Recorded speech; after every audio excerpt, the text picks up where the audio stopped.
बानी का हॉस्पिटल में जाना और अबीर का गुस्सा। अबीर ने डॉक्टर महेश को पहले ही इन्फॉर्म कर दिया था कि मिस अनामिका सिंघानिया का ध्यान रखने के लिए और उनका अच्छे से चेकअप करने के लिए, क्योंकि वैसे तो महेश अबीर का पर्सनल डॉक्टर था, लेकिन फिर भी अबीर ने उसे दूसरे लोगों का इलाज करने के लिए कभी नहीं रोका।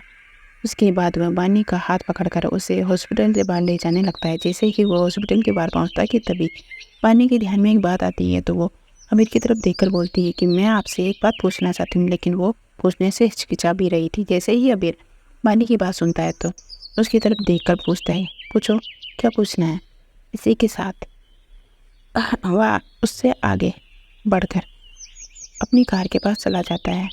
उसके बाद उसे कार के अंदर बिठा के खुद भी कार में जाकर ड्राइविंग की सीट पर बैठ जाता है। तो बानी अपनी सीट बेल्ट लगाकर अबीर की तरफ देखकर उससे पूछती है कि क्या डॉक्टर महेश शादीशुदा है। जैसे ही अबीर बानी की बात सुनता है तो वह अपनी आंखें छोटी करके बानी को गौर करके देखता है और अपनी आईब्रो ऊपर करके मूर्ति उससे पूछता है, और तुम ये मुझसे क्यों पूछ रही हो। बानी बड़बड़ाते हुए बोलती है, अरे कोई कारण नहीं है, मैं तो बस फिर से ही पूछ रही हूँ, बता भी दीजिए। वीर बानी की बात सुनकर कुछ सोचकर उसकी बात का जवाब देते हुए बोलता है, हाँ मैंने उसकी शादी के बारे में सुना है। एक बार उसने मुझे बताया था कि वो शादी करने वाला है, लेकिन शादी करने के बाद भी मैं एक बार भी उसकी पत्नी से नहीं मिला हूँ। जैसे ही बानी अबीर की बात सुनती है तो वह बोलती, ओह। अबीर बानी से पूछता है कि तुम ऐसा क्यों पूछ रही हो। तो बानी अबीर को पहले तो बताने वाली थी, लेकिन ये सब जानने के लिए पूछ रही है। लेकिन फिर वह एकदम से चुप हो जाती है और अपने मन में बोलती कि अगर उसने अबीर से इसके बारे में पूछा तो अबीर उससे 2-4 बातें और पूछेगा। इसलिए अच्छा है कि वह चुप ही रहे, क्योंकि अगर एक बार अबीर के सवालों की लड़ी शुरू हो गई तो फिर जल्दी से शांत नहीं होगा। और फिर बानी को भी जानवी और महेश के रिश्ते का भी अभी आधा सच ही पता था, लेकिन महेश की शादीशुदा होने की बात सुनकर उसे जानवी के लिए बहुत बुरा लग रहा था। तो वह सोचती है कि एक शादीशुदा आदमी से प्यार में पड़ गई, क्योंकि ये प्यार उसकी किस्मत में नहीं लिखा, उसे भूलना ही होगा। वहीं बानिया भी अपने ख्याल में ही खोई हुई थी कि तभी उसके कानों में अबीर की आवाज़ पड़ती है, जो उससे पूछ रहा था कि वैसे तुम मिस अनामिका सिंघानिया को कैसे जानती हो। जैसे ही अभी बानी से ये पूछता है तो बानी उससे सुनकर हड़बड़ा जाती है और फिर अबीर की तरफ देखती है और ड्राइव करते हुए एक नज़र उस पर डाल कुछ सोचकर अबीर से बोलती है, मैं और मिस सिंघानिया लंदन में मिले थे एक चैरिटी फंक्शन में।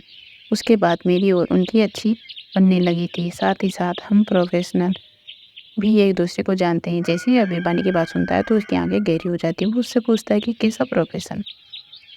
अबीर की बात सुनकर बानी को घूर के देखता है और पूछता है, कैसा प्रोफेशन। जैसे ही बानी अबीर की बात सुनता है तो बस सुनती है तो सर पका जाती है और उससे ध्यान आता है कि वो अपना राज अबीर के सामने खोलने वाली थी। तो बानी अबीर से बोलती है कि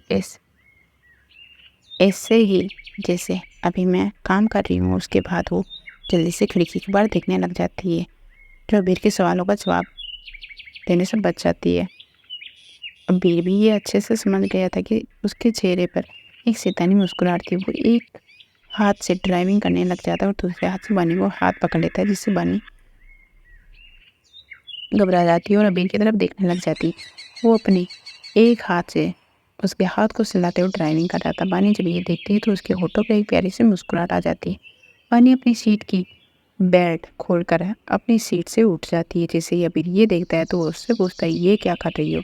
तो बानी अबीर की बात का कोई जवाब नहीं देती और जाकर उसके गोद में बैठ जाती है, जिससे अबीर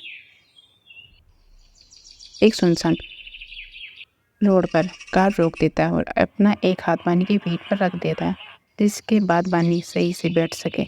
बानी अपनी दोनों टांगों को अबीर की कमर पर लिपेट लेती है और तो अपनी बाहों को उसकी गर्दन में डालकर अबीर ने भी अपने दोनों हाथ उसकी पीठ पर रख लिए थे। वहीं बानी की आंखों में अबीर के लिए प्यार साफ दिखाई दे रहा था।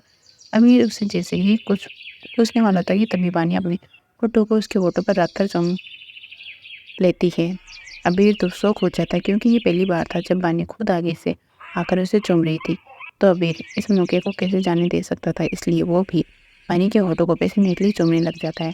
यहाँ बानी के हाथ अबीर के बालों में चल रहे थे, वहीं अबीर के हाथ उसकी पीठ पर चल रहे थे। अबीर कार को ऑटो मोड़ पर लगा देता है और खुद बानी के साथ रोमांस करने लग जाता है। दोनों एक दूसरे को किस में खो गए थे। जब दोनों को जीप आपस में उलझ जाती है, उन्हें पता ही नहीं चलता। दोनों एक दूसरे की जीप को शक करने के साथ साथ एक दूसरे की शर्ट के बटन खोलने लग जाते हैं। फिर बानी को स्टीयरिंग व्हील पर प्रेस कर देता है, जिसके कारण बानी का सिर और उसकी आधी फीट स्टीयरिंग व्हील पर ही थी।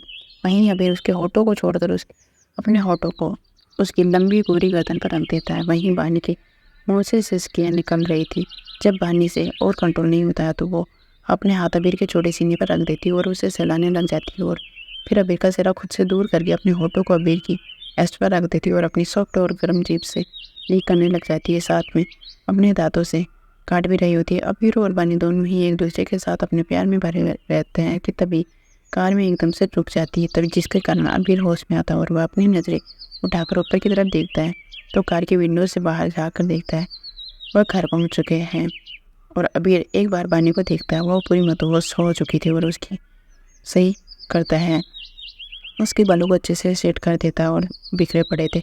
उसके बाद उसका अपना रुमाल निकाल कर उसे के चेहरे को साफ करता है और अपनी शर्ट के बटन लगा देता है। उसके बाद अपनी शर्ट के बटन लगाते हुए बानी के होठों पर अपने होठ रख देता है और तब कहीं जाकर बानी को होश आता है। वो भी अबीर को बेकिस करने लग जाती है और वह इसी तरह से 5 मिनट किस करने के बाद दोनों एक दूसरे को छोड़ते हैं। उसके बाद अबीर पहले बानी को उसकी सीट पर बिठा देता है और खुद अपनी सीट पर जाकर साइड से निकाल देता है। और बानी अपनी साइड से दोनों राष्ट्रपति भवन से लौट आए थे और ऊपर अपने रूम में चले गए।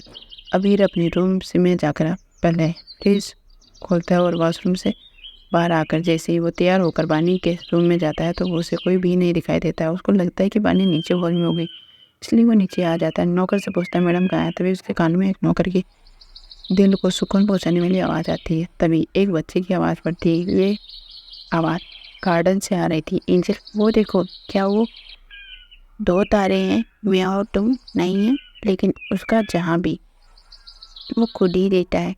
ठीक है, बड़ा वाला तारा माँ है और छोटा वाला मैं हूँ। फिर वो फिर से बोलता है, लेकिन यहाँ कोई मेरे खड़ूस पापा नहीं है। बानी जब उसकी बात सुनती है तो उसके होठों में मुस्कुराहट आ जाती है, लेकिन वो कोई जवाब नहीं देती है। क्रिस फिर से बोलता है, अरे एंजल, उनको भूल जाओ कि वो यहाँ पर नहीं है। वैसे भी वह मुझे एक सौतेली माँ ढूंढ कर देंगे। आज उन्होंने मुझसे बोला कि वो दूसरी औरत से शादी करने जा रहा है। उसकी चीख निकल गई और वो आगे कुछ नहीं बोल पाता क्योंकि किसी ने उसके शर्ट के कॉलर से पकड़ कर एक हाथ से खींच लिया था। वहीं क्रिस की बात सुनकर स्मेल मानो गायब ही हो गई थी। वह खड़ूस पापा। क्रिस ने अमीर की तरफ अपना सिर घुमाया और अपने दोनों हाथों को उसके ऊपर की तरफ लहराते हुए बानी से बोला, एंजल, मेरी मदद करो, खड़ूस पापा ने मुझे फिर से धमकाया है। क्रिस की इस चीख सुनकर पानी का ध्यान उन पर दोनों पर जाता है और वो जल्दी से अबीर को बोलती, अरे ऐसा मत करो, उसे चोट लग जाएगी। बानी क्रिस को इस तरह से देखकर परेशान हो गई थी। उसके हाथ में कॉफ़ी का कप था। उसने जल्दी से कप को नीचे रखा और चेयर से उठकर घबराकर बाप बेटे को देखने लगती है। अबीर ने बानी को एक नहीं सुनी और वैसे क्रिस को अपने ठंडे चेहरे के साथ घर के अंदर लेकर चला जाता है। वहीं बानी को डर था कि क्रिस रोने न लग जाए, इसलिए वो उन दोनों से बोलती है, मेरे लिए रुको, मैं भी आ रही हूँ। वहीं अबीर क्रिस को एक नौकर को पकड़ाकर बोला, उसे सीधे उसके रूम में ले जाओ और सुला दो। जब क्रिस अबीर की बात सुनता है तो वो अकड़ते हुए बोलता है, मैं अपने रूम में नहीं जाऊँगा, मैं आज रात में एंजल के साथ ही सोऊंगा। अबीर ने भी उसे खोल कर देखा और बोला। अबीर ने उसे जानबूझकर क्रिस के चेहरे पर देखा। आज तुम उसके साथ सोने की परमिशन नहीं है। उसने अपने मन में सोचा, ये लड़का अब उसके साथ लड़ना की जिद करना जानता है, इसका तो अच्छा खासा सबक सिखाना पड़ेगा। बाप और बेटी की आवाज़ें सुनकर बानी तो जो अभी रास्ते ही पहुंची थी उसे समझ ही नहीं आ रहा था कि वो क्या करे, क्योंकि एक तो बच्चा ही था और दूसरा भी बच्चा बन गया था। दोनों ही बेशर्म की तरह आपस में लड़े जा रहे थे जैसे बानी को कोई खिलौना हो। अभी सर्दी वाला मौसम था। वो वापस गार्डन में चली जाती। हल्की हल्की हवा चल रही थी। गार्डन में फूल खिले हुए थे जो चांद की रोशनी में चमक रहे थे। बानी जाकर अपनी चेयर पर बैठ जाती है। उसे अपने दिल में भारीपन महसूस होता है। तभी उसके सामने एक सूखा गर्म कटोरा आता है जिसके कारण उसका ध्यान उसके ऊपर चला जाता है। अमीर उसके सामने बैठ गया और अपनी कड़क आवाज़ में बोला, सूप पियो। बानी ने अजीब सी नज़रों से सूप को देखा और फिर उससे पूछा कि ये कौन सा सूप है। अभी ने बानी की बात सुनकर उससे पूछा कि क्या तुम्हें चक्कर नहीं आ रहे, हॉस्पिटल में और कमजोरी महसूस नहीं हो रही थी। अभी ने बानी की बात सुनकर अपनी नजरें घुमा ली। तभी अबीर उससे बोलता है, यह सूप तुम्हारे खून की कमी को पूरा करने के लिए है। बानी ने सूप पर एक हल्की सी नजर डाली और अबीर की तरफ देखा, लेकिन कुछ बोल ना पाई। उसने उससे कुछ नहीं बोला और जैसे सूप का एक कटोरा लेके एक घूंट लिया तो जड़ी बूटियों का स्वाद उसके मुंह में गया तो उसके चेहरे के भाव रोने जैसे हो गए, क्योंकि उस सूप का स्वाद बहुत ज़्यादा घटिया था। अबीर ने जब बानी के चेहरे को देखा तो उसे अपनी ठंडी आंखों से घूरते हुए कहा, पूरा पीवो, ये तुम्हारे ब्लड की पूरी ज़रूरी है, मुझे कोई बहाना नहीं चाहिए। बानी ने एक नज़र अबीर को देखा और फिर उससे पूछा कि तुम्हें मेरे बारे में कैसे पता चला, सिर्फ मैं ही क्रिस को जन्म दे सकती हूँ। अबी ने उसकी बात सुनकर इससे इनकार के नहीं किया। उसने कप से कॉफी का घूंट पी उसके चेहरे को गहराई से देखा, फिर बोला, तुमने मुझसे पहले कभी नहीं क्यों नहीं पूछा मैंने तुम्हें क्यों चुना। बानी अबीर की बात सुनकर अपने शौक को पीते हुए बोलती, ठीक है तो फिर आप मुझे बताइए आपने मुझे क्यों चुना।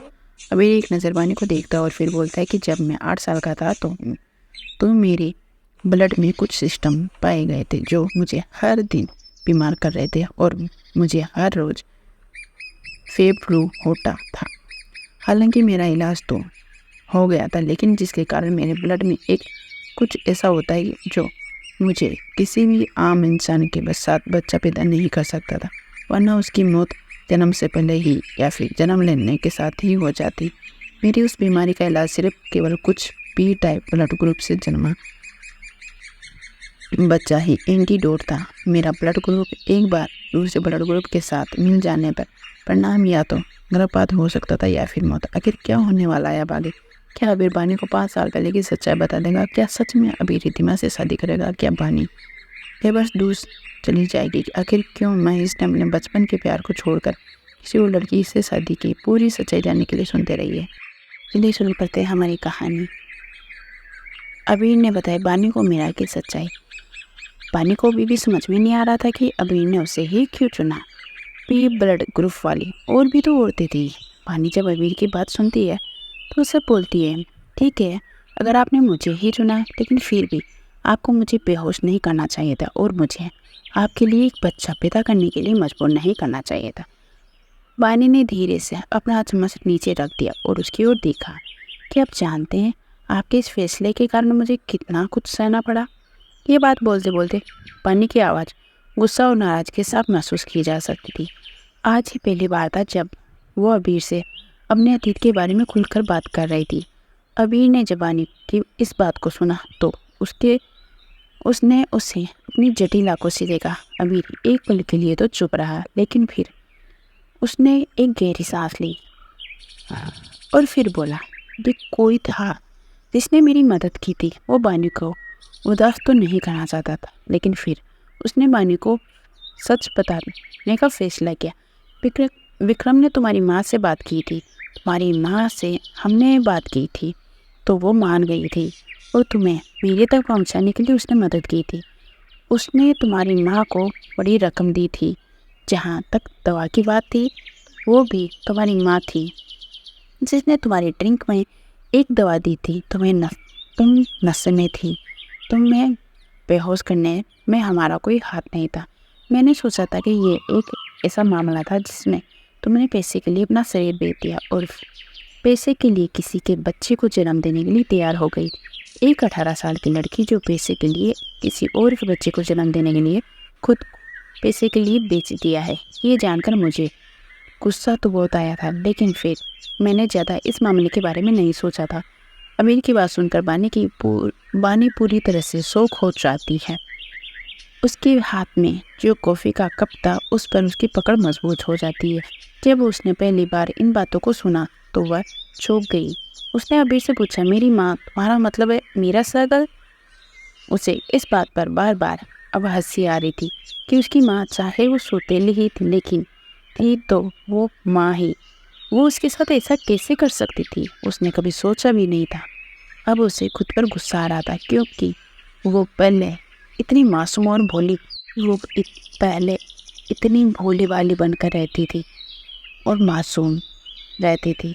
अगर वो भी जिया की तरह चालाक होती तो शायद कभी खुद के साथ इतना बुरा नहीं होने देती। बानी की बात सुनकर अमीर के होठों को सिकोड़ लिया और कहा, हाँ, तुमने ही तो उन कॉन्ट्रैक्ट पेपर पर अपने साइन किए थे, या मीरा ने किसी तरीके से तुमसे वो साइन करवाए थे, लेकिन हमसे ये लापरवाही जरूर हुई थी कि हम उसे तुम्हारी सगी माँ समझ बैठे।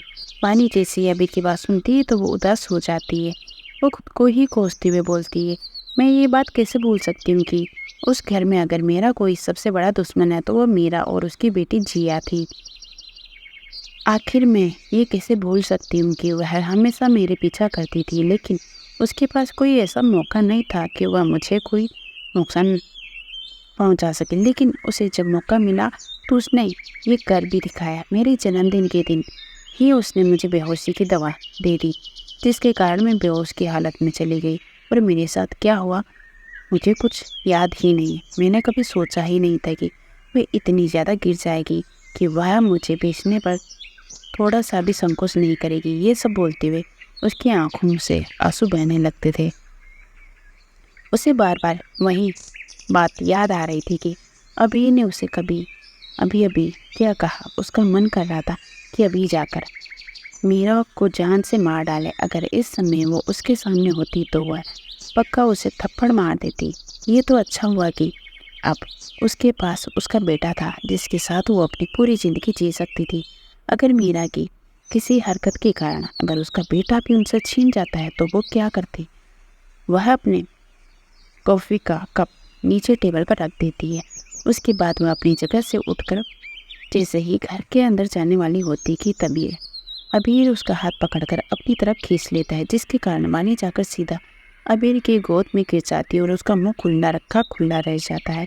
लेकिन अभी वह इन सब के बारे में नहीं सोचना चाहती थी, क्योंकि उसका दिमाग बार बार अबीर की कही हुई बातों में ही खोता जा रहा था। वहीं अबीर अपने दोनों हाथ उसकी कमर पर रखते हुए बोलता है, कहाँ जा रही थी तुम तो? बानी उसकी बात का कोई जवाब नहीं देती है। अबीर फिर से बानी से बोलता है कि हाँ, अपना दर्द किसी से बांट लेना चाहिए तो दिल हल्का हो जाता है, और अगर तुम चाहो तो मैं तुम्हारी मदद कर सकता हूँ। तुम्हारी सौतेली माँ को सजा देने के लिए तुम जो भी उसके साथ करना चाहती हो कर सकती हो। मैं हमेशा तुम्हारे साथ दूंगा। पानी जैसे ये सुनती तो उसकी आंखों में आंसू बहने लग जाते हैं। उसका दिल बहुत ज़्यादा भारीपन महसूस कर रहा था। उसका मन चीख चीख कर रोने का कर रहा था, लेकिन वो ऐसा नहीं कर पा रही थी। वह अपनी पकड़ अबीर के कंधों पर कस लेती है और अपना चेहरा उसके सीने में छुपाकर सिसकने लग जाती है और बोलती है, क्यों किया उसने मेरे साथ ऐसा? मैंने तो कभी भी उसके साथ बुरा नहीं किया था।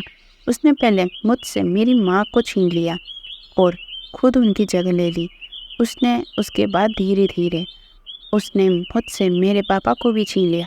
हाँ, अगर ये सब जिया ने उसके साथ किया होता तो वो आसानी से इस पर विश्वास कर लेती, लेकिन ये सब मीरा ने किया था, इसलिए तो उसे इस बात पर विश्वास ही नहीं हो रहा था कि वो उसके साथ ऐसा कर सकती है। वो अपना सिर अबीर के कंधे पर रखकर सिसकियाँ भरने लग जाती है। उसके बाद आंसू उसके आंसू थे कि वो थमने का ही नाम नहीं ले रहे थे। तभी उसके कानों में अबीर की आवाज़ पड़ती है, जो शांत हो जाओ, कह रहा था, मैं तुम्हारा बदला लेने में साथ दूंगा, तुम टेंशन मत करो। जैसे ही वो अबीर की बात सुनती है तो वो उसकी गोद से उठने की कोशिश करने लग जाती है और बोलती है, मुझे जाने दो जहाँ से। लेकिन ये बात सुनकर अबीर की पकड़ उस पर उतनी ही कस जाती। बानी अबीर से पड़कते हुए बोलती है कि तुम भी तो उसी के जैसे ही हो जिसने मुझसे बिना मेरी परमिशन के मुझे प्रेग्नेंट कर दिया। तुम्हारी वजह से मुझे कितना कुछ सहना पड़ा।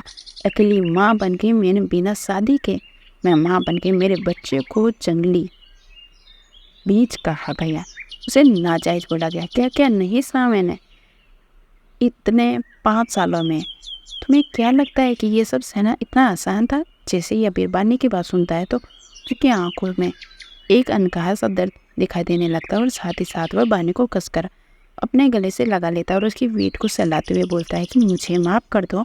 मुझे नहीं पता था कि मेरे ऐसा करने से तुम्हारी ज़िंदगी पर इतना बड़ा इफ़ेक्ट पड़ेगा, क्योंकि मैंने कभी भी इस मामले को अपने हाथों में नहीं लिया था,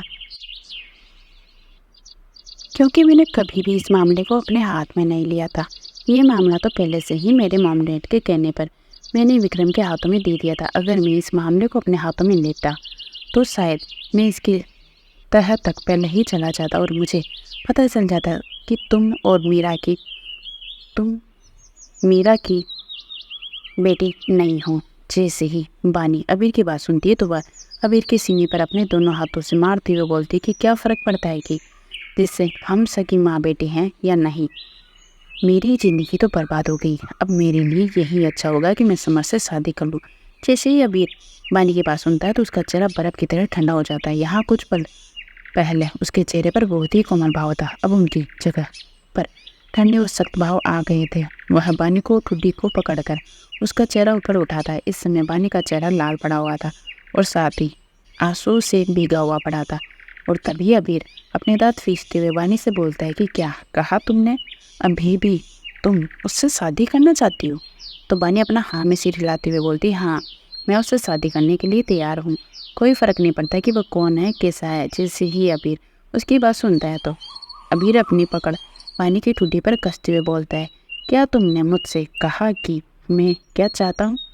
क्या मैंने तुम्हें बोला कि तुम उसी से शादी कर सकती हो? जैसे ही बानी अबीर की बात सुनती है तो वो घूर कर अबीर को देखती है, फिर अपनी आँखों को अपनी लाल आँखों से उसको घूरते हुए बोलती कि मुझे आपकी राय क्यों पूछनी चाहिए? आप भी तो मिस राजपूत से जल्दी ही सगाई करने वाले हैं और उसके बाद आप भी तो उसके साथ शादी करने वाले हैं।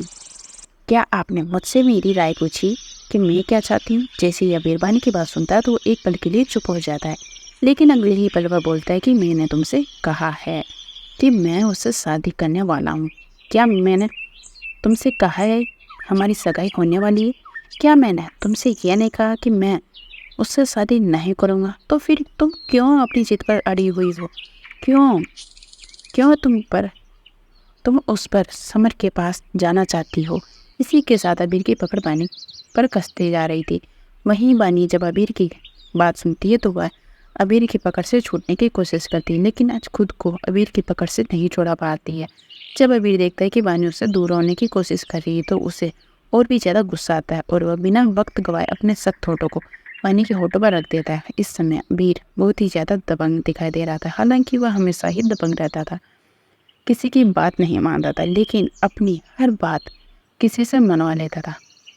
आज भी बानी के साथ वही हो रहा था। वह बानी की बात जाने बिना बानी की बात जाने उसको रूडली किस करने लग जाता है। साथ ही साथ वह अपने गुस्सा उसके होठों को काटते हुए निकाल रहा था। वहीं बानी उसे खुद से दूर करने की कोशिश कर रही थी, लेकिन उसको खुद से दूर नहीं कर पा रही थी। वो अबीर के निचले होठ को जोर से काट लेती है।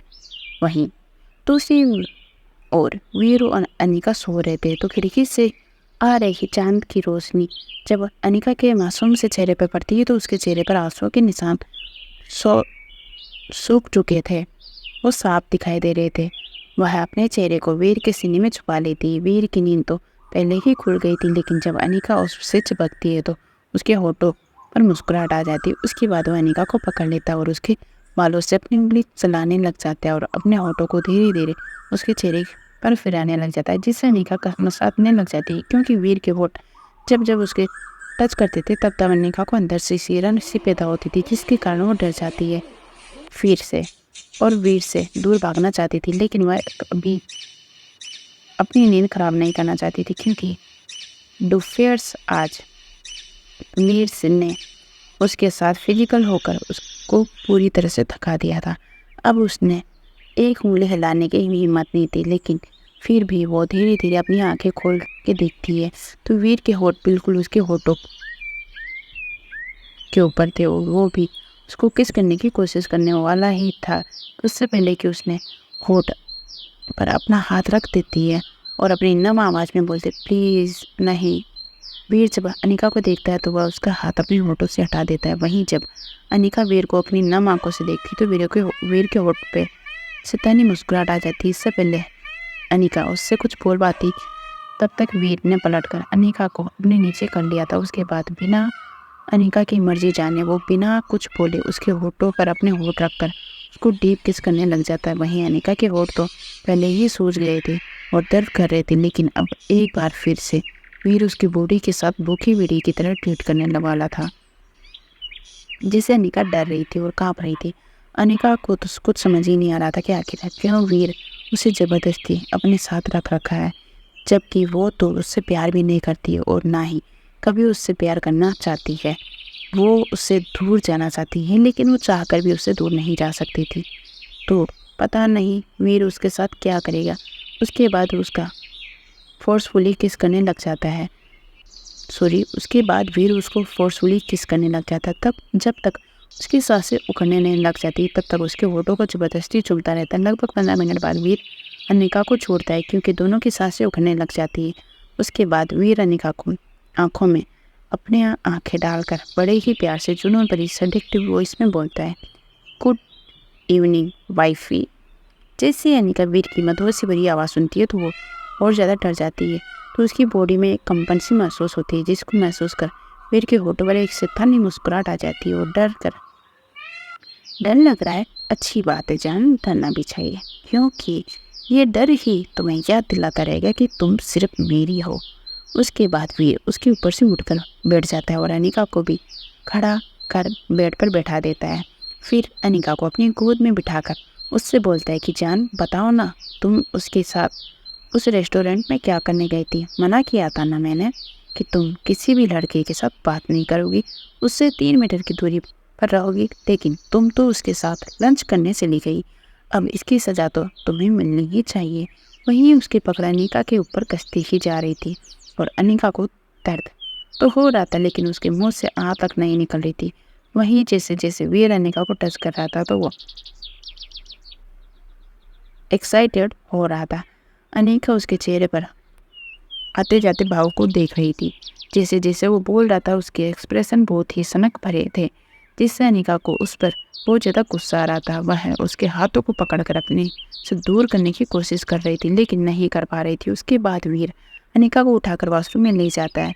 वो शावर ऑन करके उसके नीचे उतार कर अपना चेहरा अनिका की गर्दन में छुपाकर खड़ा हो जाता है। उसके बाद वह धीरे धीरे अपने होठों को से उसके गर्दन को सूंघते हुए उसके गर्दन पर काट भी रहा था, जिसके कारण अनिका के हाथ जो उसके कंधों पर टिके हुए थे वह कस जाते हैं। उसने अपनी आंखों को जोर से भींच लिया था, क्योंकि वह चाहे जितनी भी उससे दूर जाने की कोशिश कर ले, लेकिन वह भी वीर उससे प्यार करता है। वह उसके टच को इग्नोर नहीं कर पाती थी, इसलिए वह अपने हाथों को उसके कंधे पर रख कर धीरे धीरे उसके कंधों को सहलाने लग जाती है, जिसको महसूस करके वीर के होठों पर एक शैतानी मुस्कुराहट आ जाती। वहीं वीर के हाथ उसकी पीठ पर चल रहे थे, क्योंकि दोनों के बदन पर एक भी कपड़ा नहीं था। शावर का ठंडा पानी दोनों की बॉडी को भिगो रहा था। वहीं अनिका के हाथ धीरे धीरे उसके बालों में पहुंच जाते हैं और उनको सहलाने लग जाते हैं, जिसके कारण अनिका के मुंह से आहें निकलने लग जाती हैं। वहीं वीर अपना एक हाथ अनिका के बालों में फंसा लेता है और अपनी पकड़ उसके बालों पर मजबूत करके उसका चेहरा पीछे की तरफ खींच लेता है और उसके होठों पर अपने होठ रखकर उसके होठों को चूमने लग जाता है। आखिर क्या होने वाला है अब आगे? क्या अबीर बानी का मीरा से बदला लेने में मदद करेगा? क्या सच में अबीर रितिमा से शादी करेगा? क्या बानी अबीर से दूर चली जाएगी? आखिर क्यों महेश ने अपने बचपन के प्यार को छोड़कर किसी और से शादी की? पूरी सच्चाई जानने के लिए सुनते रहिए। मैंने तुम्हें उन पैसों के बदले एक बच्चा दिया। वहीं दूसरी ओर इस समय अबीर और बानी 15 मिनट तक अबीर बानी के होठों को चूमता रहता है और काटता रहता है, उसकी जीभ के साथ मिलता रहता है, जब तक उसकी सांसें नहीं उखड़ने लग जाती।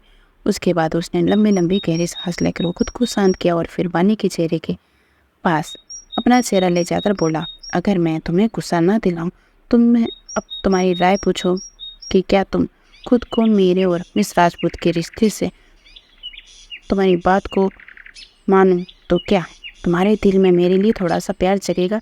क्या तुम मुझे अपने दिल में थोड़ी सी जगह दोगी? इस समय अबीर की बात उतनी ही गहरी और मधुर से भरी थी जितनी कि उसकी सांस लंबी और गहरी थी। बानी से बात करते समय उसके पतले गर्म होठ पानी के लिए गर्म और नरम होठों को टच कर रहे थे और उसके दिल की धड़कनें पूरी तरह से अस्त व्यस्त थी, जिनको बानी भी सुन पा रही थी। अबीर की बात सुनकर बानी अपना सिर ना में हिला देती और बोलती, मैं नहीं करूँगी, मैं तुम्हारे प्यार में कभी भी नहीं पड़ना चाहती। मैं उस आदमी के प्यार में नहीं पड़ना चाहती जो किसी और औरत का है, बानी अबीर से अपनी धीमी आवाज़ में फुसफुसाई। हालांकि ये बात तो अबीर से बोल रही थी, लेकिन असल बात ये थी कि वो अब उसके लिए खुद को समझ रही थी कि उसे उसके प्यार में नहीं पड़ना चाहिए। लेकिन अब तक बहुत देर हो चुकी थी, वो उसके प्यार में पड़ चुकी थी। उसके लिए उसके दिल में सिर्फ अकेला प्यार का एहसास नहीं था, बल्कि बहुत सारा स्नेह था जो उसे डराने और उमड़ने के लिए बहुत ज़्यादा था। उसे इस बात का डर था कि कहीं उसकी ये भावनाएं उसके करीब रहने के लिए उसे बेबस कर देगी, तो ये भावनाएं हैं जो गहरे प्यार में बदल जाएगी या पहले ही बदल चुकी है। इसलिए वह इतनी बेसब्री से उससे दूर होने का इंतज़ार नहीं कर सकती थी। तभी उसके कानों में अबीर की आवाज़ पड़ती है जो बोल रहा था कि तो फिर मैं तुम्हारे दिल में ये प्यार जगाना चाहता हूँ। तो इसी के साथ उसने बानी के होठों को अपने होठों में पकड़ लिया और गहराई से उसे चूमने लग जाता है। उसकी किस बहुत ज़्यादा पैसिनेट और उत्तेजित करने वाली थी। अबीर की किस को महसूस करके बानी को ऐसा लग रहा था जैसे वो आसमान में घूम रही है। उसका दिमाग सुन पड़ गया था। वो अबीर को रोकना चाहती थी लेकिन रोक नहीं पा रही थी। वहीं अबीर की किस उसकी उतनी गहरी होती जा रही थी। बानी अपने मन में ही सोच रही थी कि अबीर को उसके साथ ऐसा नहीं करना चाहता, नहीं तो वो कमज़ोर पड़ जाएगी। वो इतनी भी स्वार्थी नहीं थी कि दूसरी औरत का होना वाला पति को छीन ले, लेकिन उसे ये नहीं पता था कि वो जिसके लिए ये सब सोच रही वो अपने आशिक के साथ हर रात रंगीन करती है। अबीर ने उसकी उंगलियों में अपनी उंगलियां फंसा ली थी, जिसके कारण बानी की हथेली में दर्द हो रहा था। उसकी उंगलियां भी दर्द कर रही थी, लेकिन फिर भी अबीर ने उसे नहीं छोड़ा। वो उसे बेसन के साथ चूम रहा था।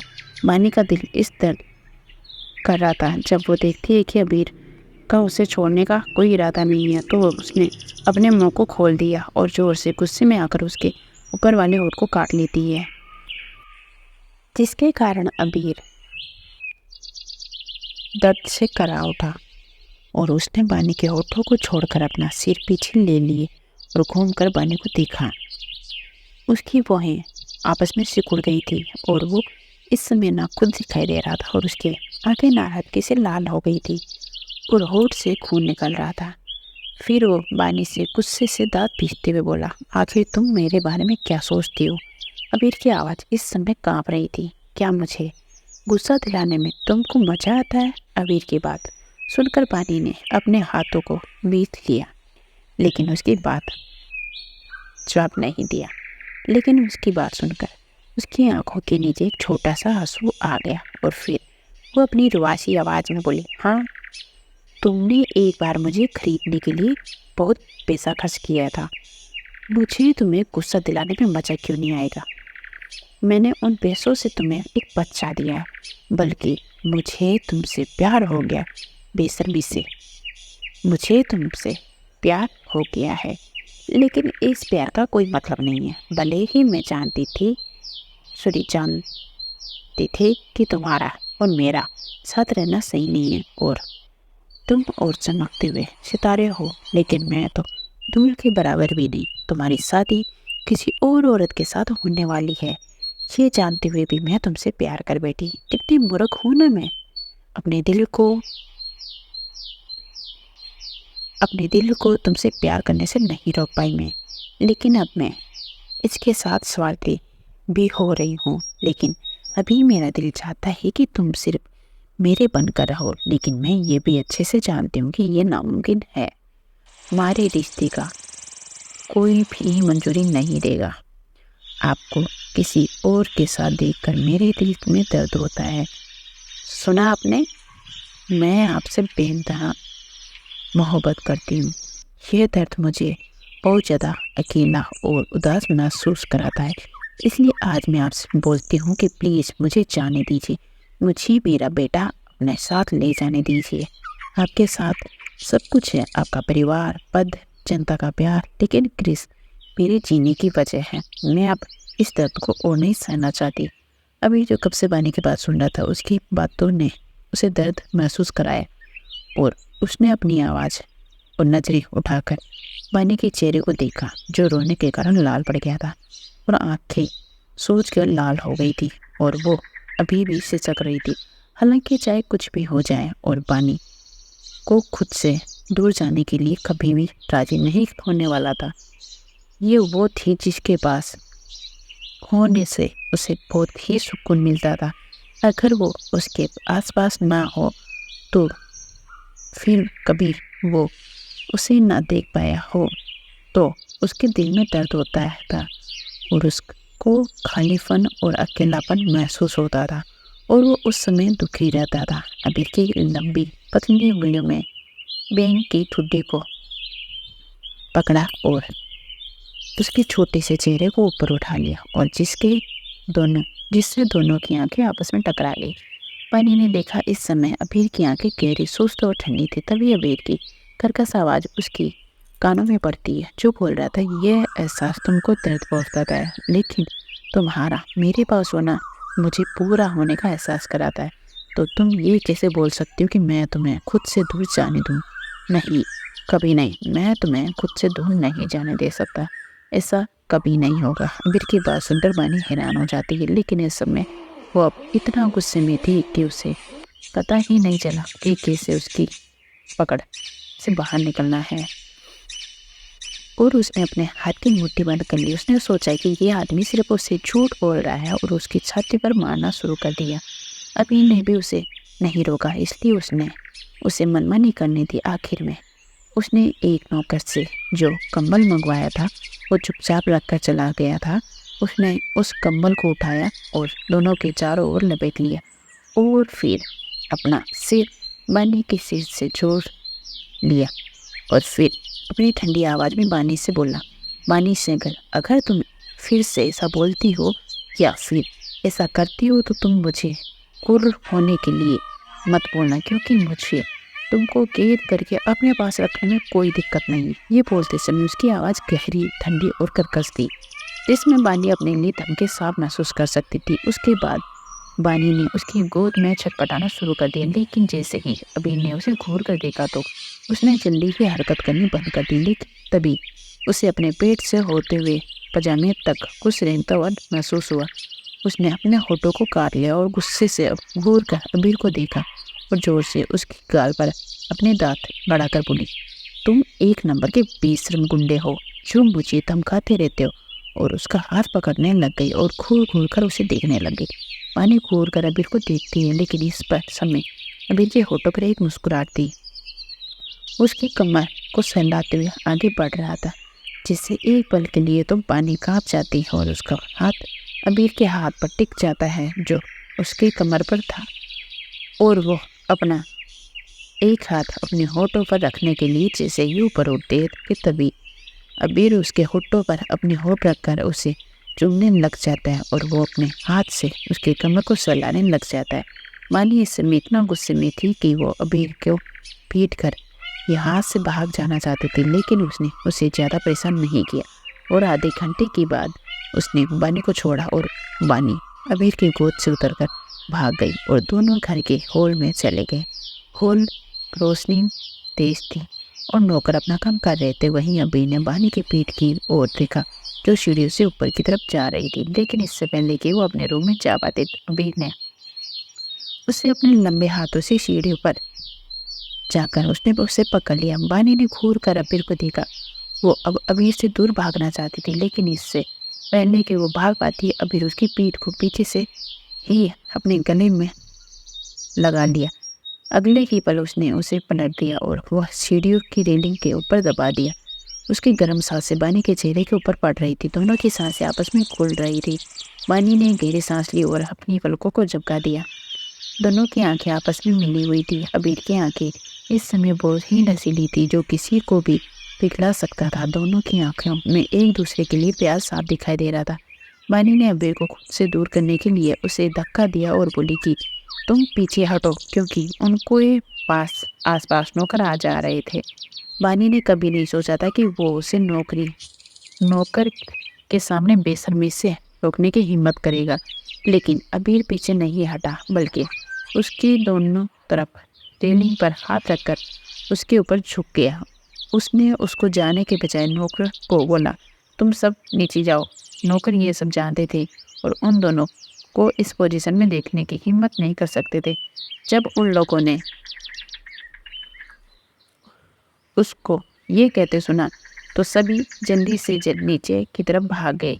वानी ने घूर कर उसे देखा और फिर उसे बोली, तुम क्या करना चाहते हो?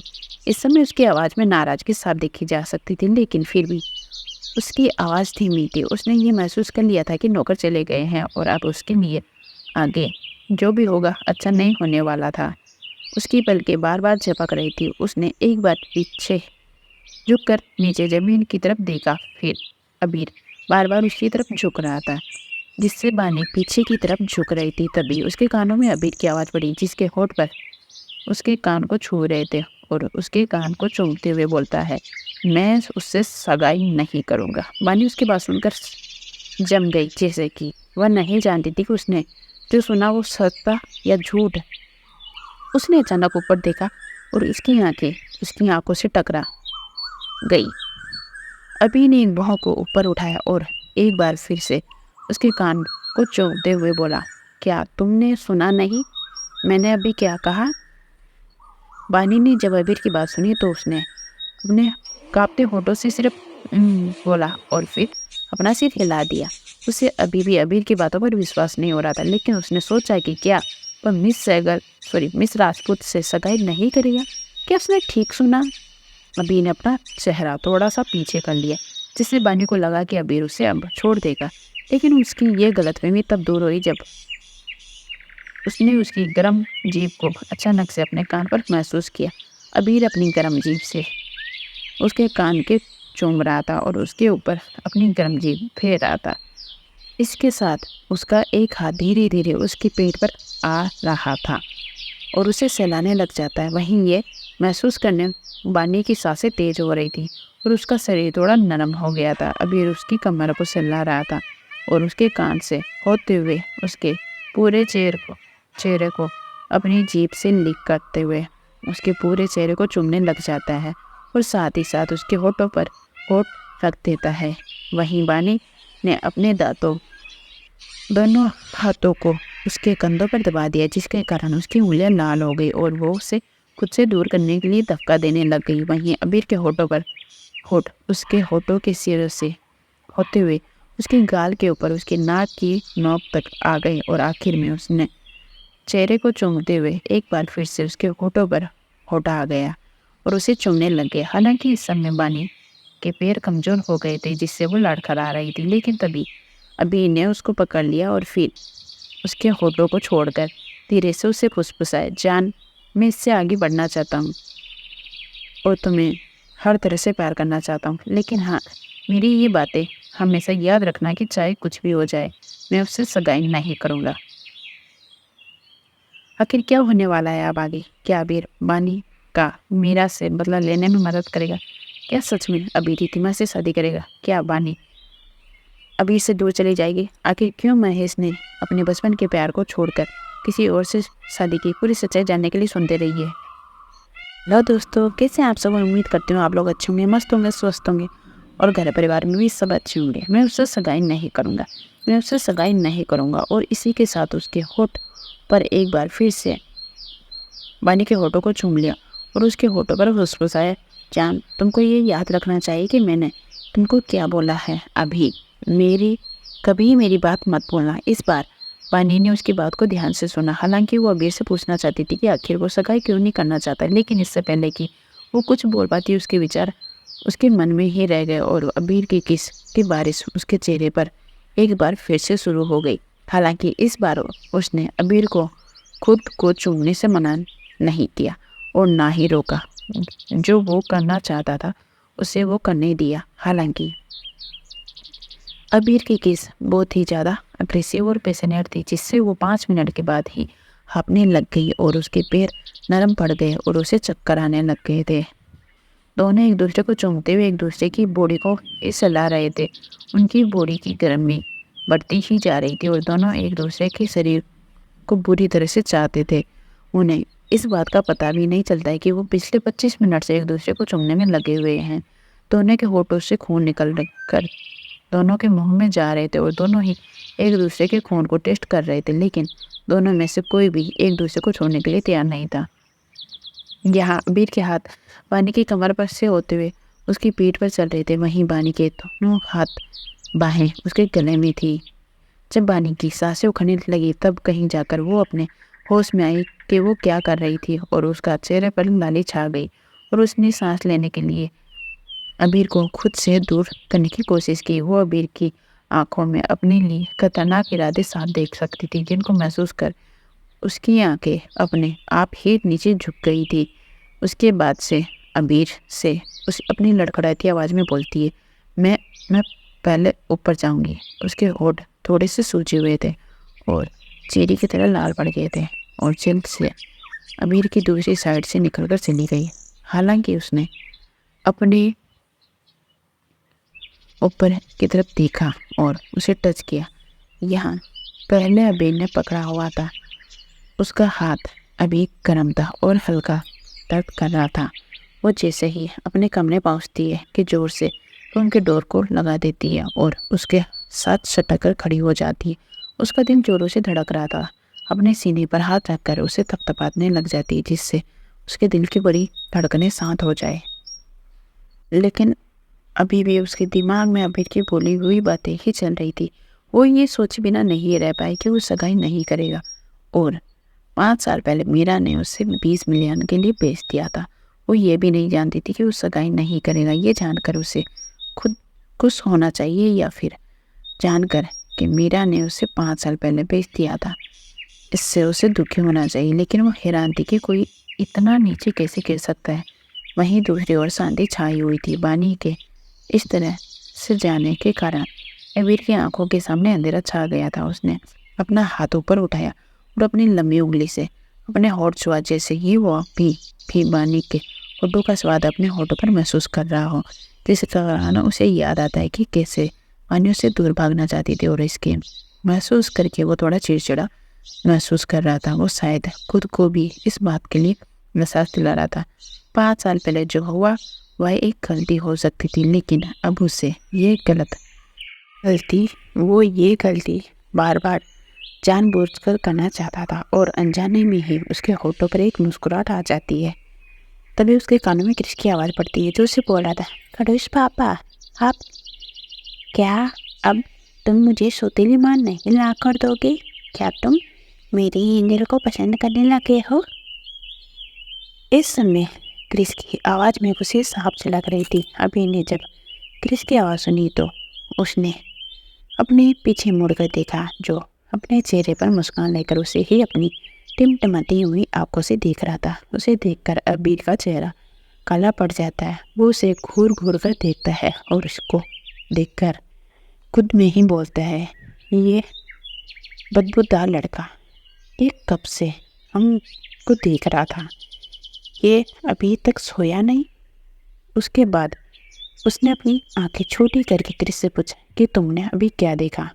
इस समय उसकी आवाज़ गहरी और कर्कश थी, जिसमें वो शायद क्रिस को डराना चाहता था। अबीर की बात सुनकर क्रिस बुरी तरह से मुस्कुराने लग जाता है और फिर शर्माते हुए अपने एक हाथ से अपनी आंखों को ढकते हुए बोलता है, मैंने आपको मेरी एंजल के साथ गुंडागर्दी करते हुए देखा। उसके बाद वो उसके होठों की नकल करते हुए अपने होठों को कूल करके किस करने की नकल करते हुए बोलता है, ऐसे मेरी एंजल को किस करते हुए और उसके पेट में गुदगुदी करते हुए देखा। अब जब क्रिस की बात सुनता है तो उसके होठों को देखता है तो उसका चेहरा शर्म से लाल हो जाता है और वो गुस्सा करते हुए बोलता है, ये बदमाश लड़का ऐसे कैसे ताका झाकी कर सकता है? हाय ये बेचारी अबीर की किस्मत। वो कितना शर्मिंदा महसूस करने की बात है। उसके बाद उसने क्रिस को पास जाकर अपने एक हाथ से उसके गाल पर चुटकी काट ली और उसकी एक बाह को पकड़ ऊपर उठा लिया और उसके कमरे में जाकर डोर को ओपन करके उसे रूम के अंदर धकेल दिया। जब से क्रिस से जब और बर्दाश्त नहीं होता तो वो जोर से चिल्लाते हुए अबीर से बोलता, खरगोश पापा देखना, मैं एंजल को बोल दूंगा कि तुम मेरे साथ गुंडागर्दी कर रहे हो और दादा दादी को भी बोल दूंगा कि तुम मेरी एंजल को ऐसे करके किस कर रहे थे। अबीर ने उससे बेहद करने की जहमत नहीं उठाई और उसे ऑर्डर देते हुए बोला, बहुत रात हो गई है, जाकर अपने बेड पर सो जाओ। उसकी बात सुनकर क्रिस ने अपना सिर झुका लिया और दोनों हाथों से अपनी कमर को पकड़ लिया और फिर बोला, कलूच पापा, मुझे पहले बताओ, क्या तुम सच में मुझे एक सौतेली माँ नहीं ला कर दोगे? तुमने एंजल से झूठ नहीं बोला है ना? अभी ने जब उसकी बात सुनी बस इतना बोला और सहमति में अपना सिर हिला दिया। अमीर की बात सुनकर क्रिस खुश हो जाता है और जोर जोर से हंस पड़ता है और फिर छलांग लगाते हुए बोलता है, आहा, मुझे पता था कि मेरे कड़ूच पापा सबसे अच्छे हैं। अमीर तो क्रिस के एक्शन से हैरान हो जाता है। वो अपने मन में सोचता है, ये लड़का तो क्रिकेट से भी तेज है, कल भर में अपना चेहरा बदल लेता है। लेकिन फिर वो अपनी आंखें छोटी करके क्रिस से बोलता है, क्या ये तुम नहीं जानते थे जो आपने ये सौतेले पिता को ढूंढ रहे थे? और तो और तुम तो भी उससे मिलना चाहते थे। क्रिस जब अबीर की बात सुनता है तो वो अपने चेहरे पर चापलूसी वाले एक्सप्रेशन लाकर अबीर से अपने होठों का पाउड बनाते हुए बोलता है, नहीं ऐसा नहीं है क्योंकि मुझे पता है मेरे पिताजी सबसे सुंदर है। अबीर को पता था उसका ये बेटा कितना चालाक। उसकी एक लंबी सांस ली और फिर बोला, जल्दी करो और सो जाओ। अपने बच्चे की मासूम मुस्कान को देखकर अबीर का दिल पिघल जाता है। जब क्रिस अपने बेड के ऊपर जाकर सो गया था तो वह अपने कमरे की ओर चला गया, लेकिन जैसे ही वह बानी के कमरे के पास से गुजरा तो उसने देखा कि उसके कमरे की लाइट ऑन थी, जिसे देखकर अबीर के एक कदम रुक जाते हैं और वो मन में सोचता है, वह अब जाकर क्या कर रही है? क्या वह अभी सोई नहीं, या उसकी तरह उसकी नींद भी पूरी हराम हो गई है? वह भी सोच ही रहा था कि तभी उसके बेडरूम का डोर अचानक से अंदर से खुल जाता है, जिसके कारण अभी जान जाता है। इस समय पानी ने पीला पजामा और काली शर्ट पहनी हुई थी, एक लंबे शॉल से खुद को ढका हुआ था। उसके शरीर से सोलर सोवर सेल की भीनी भीनी खुशबू आ रही थी, जिससे एक बार फिर अबीर मदहोश होने वाला। जाहिर तौर पर दोनों इस बात की उसे उम्मीद नहीं थी कि दोनों एक दूसरे से फिर ऐसे मिलेंगे। बानी तो अबीर को अपने रूम के बाहर देखकर पूरी तरह हैरान हो जाती है, जो उसके चेहरे पर साफ देखी जा सकती थी। दोनों तरफ चुप्पी छाई हुई थी। इस चुप्पी को भंग करते हुए अबीर उससे पूछता है, क्या हुआ? अभी थोड़ी देर पहले तो बानी ने बहुत मुश्किल से खुद को शांत किया हुआ था, लेकिन वही एक बार फिर अबीर के हरकतों को याद करके उसका दिल तेजी से धड़कने लग जाता है। उसका चेहरा लाल हो जाता है, गालों से गर्मी निकलने लग जाती है। उसकी पकड़ डोर की कुंडी पर कस गई और वो उसकी आंखों में देखने से खुद को रोक ना पाई। अबीर की आंखों में रोशनी की चमक साफ देखी जा सकती थी। इसको देखकर बानी की आंखें फड़फड़ा रही थी। उससे अबीर से खतरा महसूस हो रहा था। किसको याद करके उसका सिर अभी भी चकरा रहा था। तभी बानी खुद को संभालते हुए बोलती है, मैं तुमसे ये पूछना चाहती कि हम मिस राजपूत से सगाई क्यों नहीं कर रही हूँ? क्या कोई परेशानी हुई है? अबीर बानी की बात सुनकर अपनी एक आईब्रो पर उचकाते हुए अपने दोनों हाथों को अपनी जेब में डाल लेता है और फिर अपनी आंखों से एक शरारत लाते हुए बानी से पूछता है कि क्यों, क्या तुम्हें मेरी चिंता हो रही है? अबीर की बात सुनकर बानी चिढ़ जाती है और बोलती है, क्या आप ठीक से जवाब नहीं दे सकते? इस समय बानी की आवाज़ में शिकायत साफ महसूस की जा सकती थी, लेकिन फिर वो अपने होठों को बाहर की तरफ निकाल कर अबीर से बोलती है, मुझे समर ने बताया था कि अगर आप अपने चाचा को जेल से बाहर निकालना चाहते हैं तो आपको मिस राजपूत से परिवार की मदद लेनी पड़ेगी। आप उन्हें जेल से बाहर नहीं निकाल सकते उनके बिना। अगर आप उनके साथ अपना रिश्ता तोड़ते हैं तो आपके राजनीतिक करियर पर इफेक्ट पड़ सकता है। बानी की आवाज़ भी इस समय रूही की तरह सोपते थी। वो धीरे धीरे फुसफुसा रही थी, फिर उसकी आवाज़ में अपने लिए चिंता साफ महसूस कर सकता था। बानी की बात सुनकर अबीर की आंखें खतरनाक हो जाती है और वो खतरनाक हंसी के साथ बानी से बोलता है कि ऐसा लगता है कि तुम्हारे और उसके बीच कुछ ज़्यादा करीबी रिश्ता बनता जा रहा है, जो वो तुम्हें मेरे बारे में सब कुछ बता रहा है, मिस्टर समर रंधावा। अबीर ने ये तीनों शब्दों को जोर से चबाते हुए बोला था। बानी तो अबीर की बात सुनकर हैरान हो जाती और वो उसके चेहरे बारे में चिंतित थी, लेकिन फिर भी ये आदमी उसके साथ अच्छे से बात नहीं कर सकता था, इसलिए वो अपनी नाक से घूरते हुए बोलती कि मैं सोने जा रही हूँ।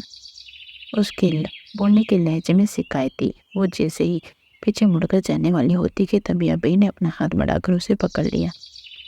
उसकी चलती हुई हथेली उसकी कलाई पर कस रही हुई थी, जैसे उसके दिल में घंटियाँ बजनी शुरू हो जाती है। फिर बिना हिले डुले अपनी जगह पर खड़ी हो जाती कि तभी अबीर उसको अपनी तरफ खींच लेता है। उसके बाद वो उसे अपनी बाहों में भरते हुए बोलता है, मेरी चिंता मत करो, मैं अपना ख्याल रख सकता हूँ, अपनों की रक्षा कर सकता हूँ। उसकी आवाज़ प्यार भरी, कर्कश और दबंग थी, जो बानी को सहज महसूस करा रही थी। वो इस समय बहुत गंभीर लग रहा था। काफ़ी देर तक तो बानी उसकी बाहों में वैसे खड़ी रही, लेकिन फिर कुछ देर बाद उसने बोला और अपना सिर हाँ में हिला दिया। आँखों में जब उसने उसे छोड़ा तो उसके कानों में अबीर की आवाज़ पड़ी, जो उसे बोल रहा था कि दरवाज़ा बंद करना याद रखना। अबीर की बात सुनकर बानी एक पल के लिए तो समझ ही नहीं पाई कि अबीर ऐसा क्यों बोल रहा है, लेकिन जैसे ही उसने उसकी आंखों में देखा तो वो शर्मा जाती है कि अबीर की आंखों में उसे अपने लिए भूख साफ देखी जा सकती थी, और जल्दी से पीछे हटते हुए बोलती है, तुम कितने बेशरम हो। कुछ समय के बाद बानी बिस्तर पर लेटी हुई थी। बिस्तर के पास एक हल्की येलो कलर की लाइट चल रही थी, जिसको देखकर बानी सो नहीं पा रही थी। वो खुद को ये सोचे बिना नहीं रह पा रही थी कि उसकी मिस राजपूत से सगाई नहीं हुई तो वह नहीं जानता कि ये कितना खतरनाक होगा। अब सभी को इनविटेशन भेजा जा चुका है और परिवार में से सभी खुश है और सगाई की तैयारी चल रही थी। वाइस प्रेसिडेंट राजपूत कैसे उसे अपने परिवार के साथ ऐसा करने दे सकते, जिसके कारण बात उनकी इज्जत पर आ जाए। अगर सगाई रद्द हुई तो वो क्या करेंगे, ये किसी के भी नहीं पता। हालांकि वो ये जानकर खुश थी कि वो रिश्ता से सगाई नहीं करेगा, लेकिन फिर भी वो उसकी चिंता करने से खुद को रोक नहीं पा रही थी, क्योंकि वो जानती थी अगर ऐसा हुआ तो अबीर के लिए ये सब करना मुश्किल होने वाला है। आखिर क्या होने वाला है अब आगे? क्या बानी अबीर से दूर चली जाएगी? आखिर क्यों है इसने अपने बचपन के प्यार को छोड़कर किसी और लड़की से शादी की? पूरी सच्चाई जानने के लिए सुनते रहिए बानी और क्रिश की मस्ती। अगली सुबह के 6 बजे बानी जब सोकर उठी तो उसने देखा कि क्रिश रात को उसके रूम में आ गया था और जब वह उसे हक करके सो रहा था। उसके बाद उसने देखा कि क्रिश ने अपनी रजाई को लात मार के नीचे गिरा दिया था, जिसे देखकर उसके चेहरे पर मुस्कुराहट आ जाती है। उसके बाद वो उसके माथे को चूमकर रजाई को ऊपर उठाकर उसे रजाई से ढक देती है।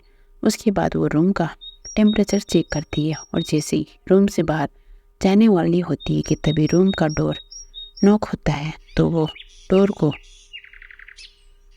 ओपन करके देखती है तो सामने एक नौकरानी खड़ी थी। जैसे कि बानी उसे देखती है तो वह उससे पूछती है कि क्या हुआ, तो वह नौकरानी बानी से बोलती है, मैम आपको प्रेसिडेंट सर ने अपने रूम में बुला रहे हैं। जैसे ही बानी उस नौकरानी की बात सुनती है तो वो उससे पूछती है, क्या कोई ज़रूरी बात है? तो वह नौकरानी उसे बोलती है, जी हमें नहीं पता, पर उन्होंने आपको जल्दी से अपने रूम में बुलाया। बानी नौकरानी की बात सुनकर अपना सिर हाँ में हिला देती है और उससे बोलती है, ठीक है तुम जाओ, मैं अभी आती हूँ उनके रूम में। उसके बाद बानी डोर को लॉक करके अबीर के रूम में चली जाती है। जैसे ही वह रूम का डोर लॉक करती है तो रूम के अंदर से एक सेडक्टिव आवाज़ आती है, अंदर आ जाओ। जिसे सुनकर एक पल के लिए बानी काँप जाती है, लेकिन अगले ही पल खुद को शांत करके डोर को ओपन करके वो रूम में चली जाती है। जैसे ही वो अपने रूम के अंदर जाती है तो वो देखती है कि अबीर अपनी शर्ट के बटन लगा रहा था। जब वह उसे देखती है तो वो अपने कदम रोक लेती है। वहीं उसके आने का पता अबीर को चल जाता है, इसलिए वो उसे बोलता है कि यहाँ आओ। वानी जैसे ही अबीर की अट्रैक्टिव आवाज़ सुनती है तो वो अपने कदम अबीर की तरफ बढ़ा देती है। जैसे ही वो उससे 2 कदम की दूरी पर थी कि अबीर ने अपना एक हाथ बढ़ा के उसको उसकी कमर से पकड़कर अपनी ओर खींच लिया, जिसके कारण वानी जाकर सीधा उसके सीने से टकरा जाती है और उसकी कर्ली बाल उसके गालों पर आ जाते हैं। वहीं अबीर के उतने करीब होने से वानी की धड़कनें तेज हो जाती। अबीर अभी अभी अबीर की शर्ट के ऊपर वाले 3 बटन खुले हुए थे। उसकी छाती शर्ट से बाहर झांक रही थी, जिसको देखकर वानी के गाल लाल हो जाते हैं। वही अबीर उसको शर्माता हुआ देखकर मुस्कुरा देता है। अबीर ने अपने हाथ आगे बढ़ाया और अपनी एक उंगली से उसके बालों की लट को इसके कान के पीछे कर दिया। वहीं जब वानी ने उसके अबीर के हाथों को टच किया, उसके गाल जलने लग गए और उसकी पकड़ अपनी शर्ट पर कस गई। उसने अपनी आंखों को जोर से पीस लिया। वहीं अबीर की उंगलियां उसकी नाजुक स्किन पर नाच रही थी। वानी की सांसें ऊपर नीचे हो रही थी। तभी वो अपनी कांपती आवाज़ में अबीर से पूछती है कि आपने मुझे बुलाया, क्या कोई काम था? वहीं अबीर अपनी गर्दन नीचे झुकाकर अपने हाथों को उसकी गाल पर रखकर उसके गाल को अपने होठों से सहलाते हुए अपनी मैग्नेट आवाज़ में बोलता है, तुम कुछ भूल रही हो जान। जैसे वानी अबीर की बात सुनती है तो वो अपना चेहरा ऊपर उठाकर उसे देखती है, जैसे उससे पूछ रही हो कौन सी बात भूल गई। तो अबीर उसके होठों पर अपने होठ रखकर उसके होठों को चूमने लग जाता है और पेशेनेट और लॉन्ग डीप किस के बाद वो उसके होठों को छोड़कर बोलता है, गुड मॉर्निंग जान। वानी तो अबीर की बात सुनकर शौक हो जाती है। वो उसे बोलती है, क्या तुमने मुझे गुड मॉर्निंग विश करने के लिए यहाँ बुलाया है? तो अबीर एक बार फिर से उसके होठों को चूमकर बोलता है, नहीं, वो तो मुझे अपनी टाई बनवानी थी। जैसे ही वानी अबीर की बात सुनती है तो वो अपना सिर हाँ हिला देती है। उसके बाद वो उसकी शर्ट के बटन लगाने लगती है। अबीर अपने दोनों हाथों को उसकी कमर पर रख लेता है, जिससे वानी के हाथ रुक जाते हैं, लेकिन वो ज़्यादा यक नहीं करती।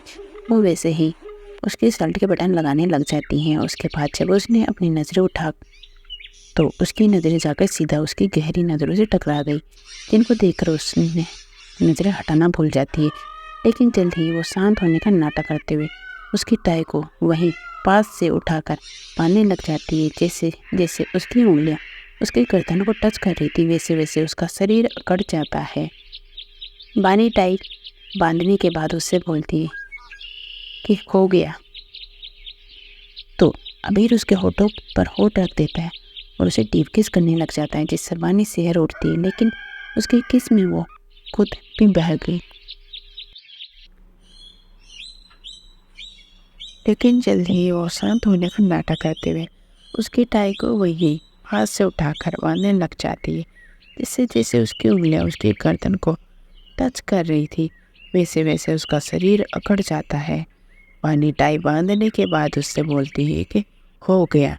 तो अबीर उसके होठों पर होठ रख देता है और उसे डीप किस करने लग जाता है, जिससे वानी शेर उठती है, लेकिन उसकी किस से वो खुद भी बह गई और बेकिस करने लग जाती है। 15 मिनट के बाद जैसे ही उसकी सांसें उखड़ने लगती है, तब कहीं जाकर दोनों एक दूसरे को छोड़ते हैं और फिर वानी बेड के पास जाकर उसका कोट उठाकर लाती है, उससे पहनाते हुए बोलती है, मैंने कल सुना था कि आज बारिश होने वाली है और आज भी ठंड बढ़ जाएगी, इसलिए ये कोट पहन कर रखना। अपनी बात बोलने के बाद उसे इस बात का एहसास हो जाता है कि उसकी बहुत ज़्यादा परवाह करने लगी थी और ये सोचकर भी उसे शर्म आ जाती है। अब उसमें इतनी हिम्मत नहीं थी कि अपनी नज़रें उठाकर उसकी ओर देख सके। अबीर उसकी बात सुनकर मुस्कुरा देता है और उसके बाद वो कोट पहनते हुए पूछता है, अब तुम मीरा के साथ क्या करने की सोच रही हो? हालांकि अगर अबीर चाहता तो वो खुद भी उससे आसानी से निपट सकता था, लेकिन वो एक बार वानी से जानना चाहता था कि क्या उसे उसकी मदद की ज़रूरत है। नहीं तो वो अपने एक ही झटके में मीरा को बर्बाद कर सकता था। जब वानी अबीर की बात सुनती है तो वो उसके होठों में एक कड़वाहट भरी मुस्कुराहट आ जाती है और उसकी आंखें भर आती है और वो अबीर की तरफ देखकर बोलती है, उससे पहले तो फिर मुझे आपसे निपटना चाहिए। अबीर जब उसकी बात सुनता है तो उसे अपनी गहरी आंखों से देखता है और फिर अपने चेहरे पर गिल्ट वाले भाव लाकर बोलता है, आई एम सॉरी जान। उसको देखकर ऐसा लग रहा था जैसे कि वो इस समय गंभीर हो। बनी सच में उससे नाराज़ थी और उससे मिलने से पहले उसके दिल में जमा नाराज़गी दिन ब दिन बढ़ती जा रही थी। लेकिन वह अब शिकायत कब से दूर हो गई थी उसे पता ही नहीं चला। शायद जब उसने अबीर को जानने के बाद ही ये नाराज़गी दूर हो गई और फिर उसकी चिंता करना, उस पर भरोसा करना, उसका हर कदम पर साथ देने से ही उसकी नाराज़गी दूर हो गई। उसके बाद उसने एक लंबी सांस ली और अपना मूड ठीक किया और उससे बोली, मैं आज तुमसे मिलने जाऊंगी, लेकिन तुम चिंता मत करो, मैं अपना ख्याल रखूंगी। अबीर ने जब उसकी बात सुनी तो वो एक पल के लिए चुप हो गया। उसके बाद उसने उसे अपनी बाहों में भरते हुए कहा कि ठीक है, चली जाना, लेकिन अगर तुम्हें मेरी मदद की ज़रूरत है तो मुझे कॉल कर देना, मैं विक्रम को तुम्हारे पास भेज दूंगा। बानी ने उसकी बात सुनकर अपना सिर हाँ में हिला दिया और फिर बोली कि ठीक है। हालांकि वो अभी भी उससे पूछना चाहती थी कि रिधिमा की उससे शादी का क्या किया जाएगा, लेकिन ये बात एक राजनीतिक मामला था, इसलिए उसने इसमें ज़्यादा बोलना सही नहीं समझा। तभी उसके एक और बात याद आती कि मुझे तुमसे कुछ पूछना है। क्या भी जानना चाहता था, लेकिन फिर बानी ने उसकी बात को इग्नोर कर दिया और फिर बोली कि चलो पहले नाश्ता कर लो। अमीर ने उसकी बात सुनकर बोला और फिर अपना कोट सही करके उसके हाथ को अपने हाथ में पकड़ लिया और धीरे धीरे नीचे चला गया। पानी ने महसूस किया कि उसकी हथेली गर्म और बड़ी थी। पानी ने अपनी नज़रें झुका ली और फिर हिचकिचाते हुए पूछा कि क्या तुमने परसों रात को मेरे फ़ोन को छुआ था? अबीर बानी की बात सुनकर अपनी आंखें छोटी कर लेता है और बोलता है, तुम ये पूछना चाहती हो? तो बानी बोलती है कि वो समर का मैसेज आया था, क्या तुमने उसे डिलीट किया था? अबीर ने अपनी पकड़ उसके हाथ पर कस ली थी और पूछा, क्या तुम उसके मैसेज की परवाह करती हो? इस समय उसकी आवाज़ ठंडी और गहरी थी। दोनों सीढ़ियों पर ही रुके हुए थे। बानी ने इस समय अपने पैरों में चप्पल पहनी हुई थी। हालांकि बानी का पैर स्लिप हो जाता है और जैसे वो गिरने वाली होती है कि तभी अबीर उसको कमर से पकड़ लेता है और उसे घूर कर देखता है। अबीर ने उसे घूरते हुए पूछा कि समय के बारे में तुम्हारा क्या ख्याल है? अबीर इस समय अपने गुस्से को बिल्कुल भी शांत नहीं कर पा रहा था। उसकी आवाज़ से ही उसके गुस्से का अंदाज़ा लगाया जा सकता था। उसके बाद उसने उससे पूछा कि क्या तुम उसे पसंद करती हो? जब बानी अबीर की बात सुनती है तो वो इतनी ज़्यादा शर्मिंदा हो जाती है कि वो खुद को गड्ढे दफनाने के लिए तैयार थी, क्योंकि उनके आसपास नौकर थे जो उनकी सारी बातें सुन रहे थे। बानी हालांकि उसे बताना चाहती थी कि वो सिर्फ उसका दोस्त है, लेकिन उसके बोलने के तरीके से ही उसे अब गुस्सा आ रहा था। वो उसे बोलती कि हाँ, मुझे उसकी चिंता है, वो एक अच्छा इंसान है। जब उसने मुझे मैसेज किया था तो तुमने उसे डिलीट क्यों किया?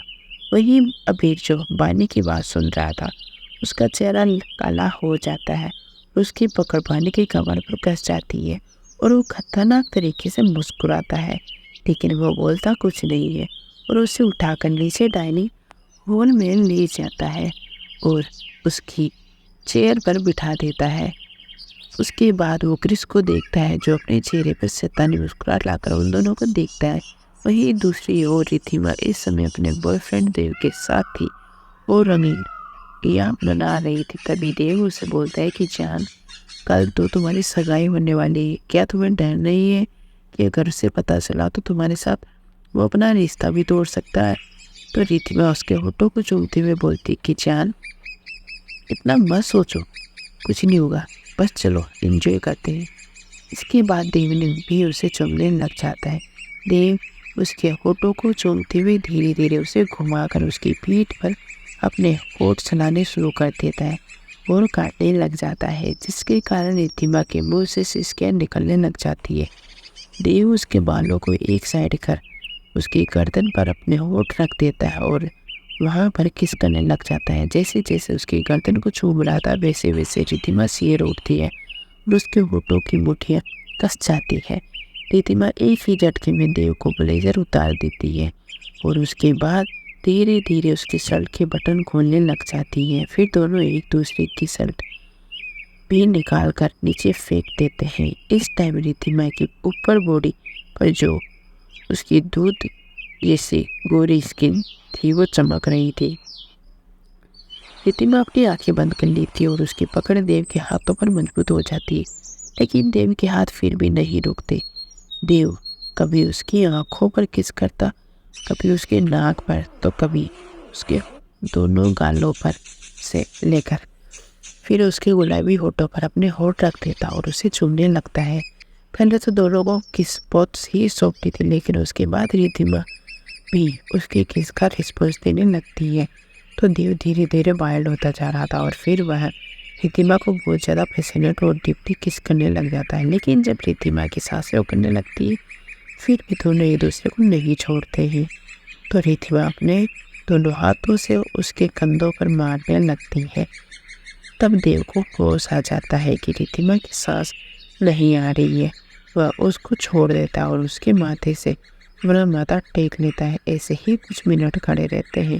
जैसे ही दोनों की सांसें नियंत्रित होती है तो वो एक दूसरे के कपड़ों को निकाल कर फेंक देते हैं। फिर उसके बाद दोनों अपने प्यार में खो जाते हैं। पूरे रूम में उनकी गहरी सांसें की आवाज़ सुनाई दे रही थी। उधर दूसरी तरफ मीरा तैयार होकर जल्दी से सैगर हाउस से निकल ही रही थी कि उसे लग रहा था कि आज तो वह जुए में पैसे जीत कर ही आएगी। वो बहुत ज़्यादा क्यूस थी और अपनी सहेलियों से मिलने के लिए तभी मिस्टर सैगल उसे रोकते हुए बोलते कि तुम कहाँ जा रही हो। तो मीरा सैगल अपने पति को बोलती कि मैं किसी काम से बाहर जा रही हूँ, अब चिंता मत कीजिए। उसके बाद वो वहाँ से निकल जाती। मिस्टर सैगल को मीरा पर बहुत ज़्यादा गुस्सा आता है। वह उसे रोकना चाहते थे लेकिन रोक नहीं पाते। मीरा वहाँ से चली जाती है, लेकिन उसकी ज़िंदगी कुछ ही घंटों में पलटने वाली थी। लेकिन उसने कल्पना भी नहीं की थी। जैसे ही वह अपनी डेस्टिनेशन पर पहुँचती है तो वो देखती है कि वहाँ पर उसकी सहेली जो कि बहुत ज़्यादा मोटी थी पहले ही उसका इंतज़ार कर रही थी। लेकिन जल्द ही वो शांत होने का नाटक करते हुए उसकी टाई को वही हाथ से उठाकर बांधने लग जाती है। जैसे जैसे उसकी उंगलियां उसकी गर्दन को टच कर रही थी वैसे वैसे उसका शरीर अकड़ जाता है। वानी टाई बांधने के बाद उससे बोलती है कि हो गया। तो अबीर उसके होठों पर होठ रख देता है और उसे डीप किस करने लग जाता है, जिससे वानी शेर उठती है। लेकिन उसकी किस से वो खुद भी बह गई और बेकिस करने लग जाती है। 15 मिनट के बाद जैसे ही उसकी सांसें उखड़ने लगती है तब कहीं जाकर दोनों एक दूसरे को छोड़ते हैं और फिर पानी बेड के पास जाकर उसका कोट उठाकर लाती है, उसे पहनाते हुए बोलती है, मैंने कल सुना था कि आज बारिश होने वाली है और आज भी ठंड बढ़ जाएगी, इसलिए ये कोट पहन कर रखना। अपनी बात बोलने के बाद उसे इस बात का एहसास हो जाता है कि उसकी बहुत ज़्यादा परवाह करने लगी थी और ये सोचकर भी उसे शर्म आ जाती है। अब उसमें इतनी हिम्मत नहीं थी कि अपनी नज़रें उठाकर उसकी ओर देख सके। अबीर उसकी बात सुनकर मुस्कुरा देता है और उसके बाद वो कोट पहनते हुए पूछता है, अब तुम मीरा के साथ क्या करने की सोच रही हो? हालांकि अगर अबीर चाहता तो वो खुद भी उससे आसानी से निपट सकता था, लेकिन वो एक बार वानी से जानना चाहता था कि क्या उसे उसकी मदद की ज़रूरत है। नहीं तो वो अपने एक ही झटके में मीरा को बर्बाद कर सकता था। जब वानी अबीर की बात सुनती है तो वो उसके होठों में एक कड़वाहट भरी मुस्कुराहट आ जाती है और उसकी आंखें भर आती है और वो अबीर की तरफ देखकर बोलती है, उससे पहले तो फिर मुझे आपसे निपटना चाहिए। अभी जब उसकी बात सुनता है तो उसे अपनी गहरी आंखों से देखता है और फिर अपने चेहरे पर गिल्ट वाले भाव लाकर बोलता है, आई एम सॉरी जान। उसको देखकर ऐसा लग रहा था जैसे कि वो इस समय गंभीर हो। वानी सच में उससे नाराज थी और उससे मिलने से पहले उसके दिल में जमा नाराजगी दिन ब दिन बढ़ती जा रही थी। लेकिन वह अब शिकायत कब से दूर हो गई थी, उसे पता ही नहीं चला। शायद जब उसने अबीर को जानने के बाद ही ये नाराज़गी दूर हो गई, और फिर उसकी चिंता करना, उस पर भरोसा करना, उसका हर कदम पर साथ देने से ही उसकी नाराज़गी दूर हो गई। उसके बाद उसने एक लंबी सांस ली और अपना मूड ठीक किया और उससे बोली, मैं आज तुमसे मिलने जाऊंगी, लेकिन तुम चिंता मत करो, मैं अपना ख्याल रखूंगी।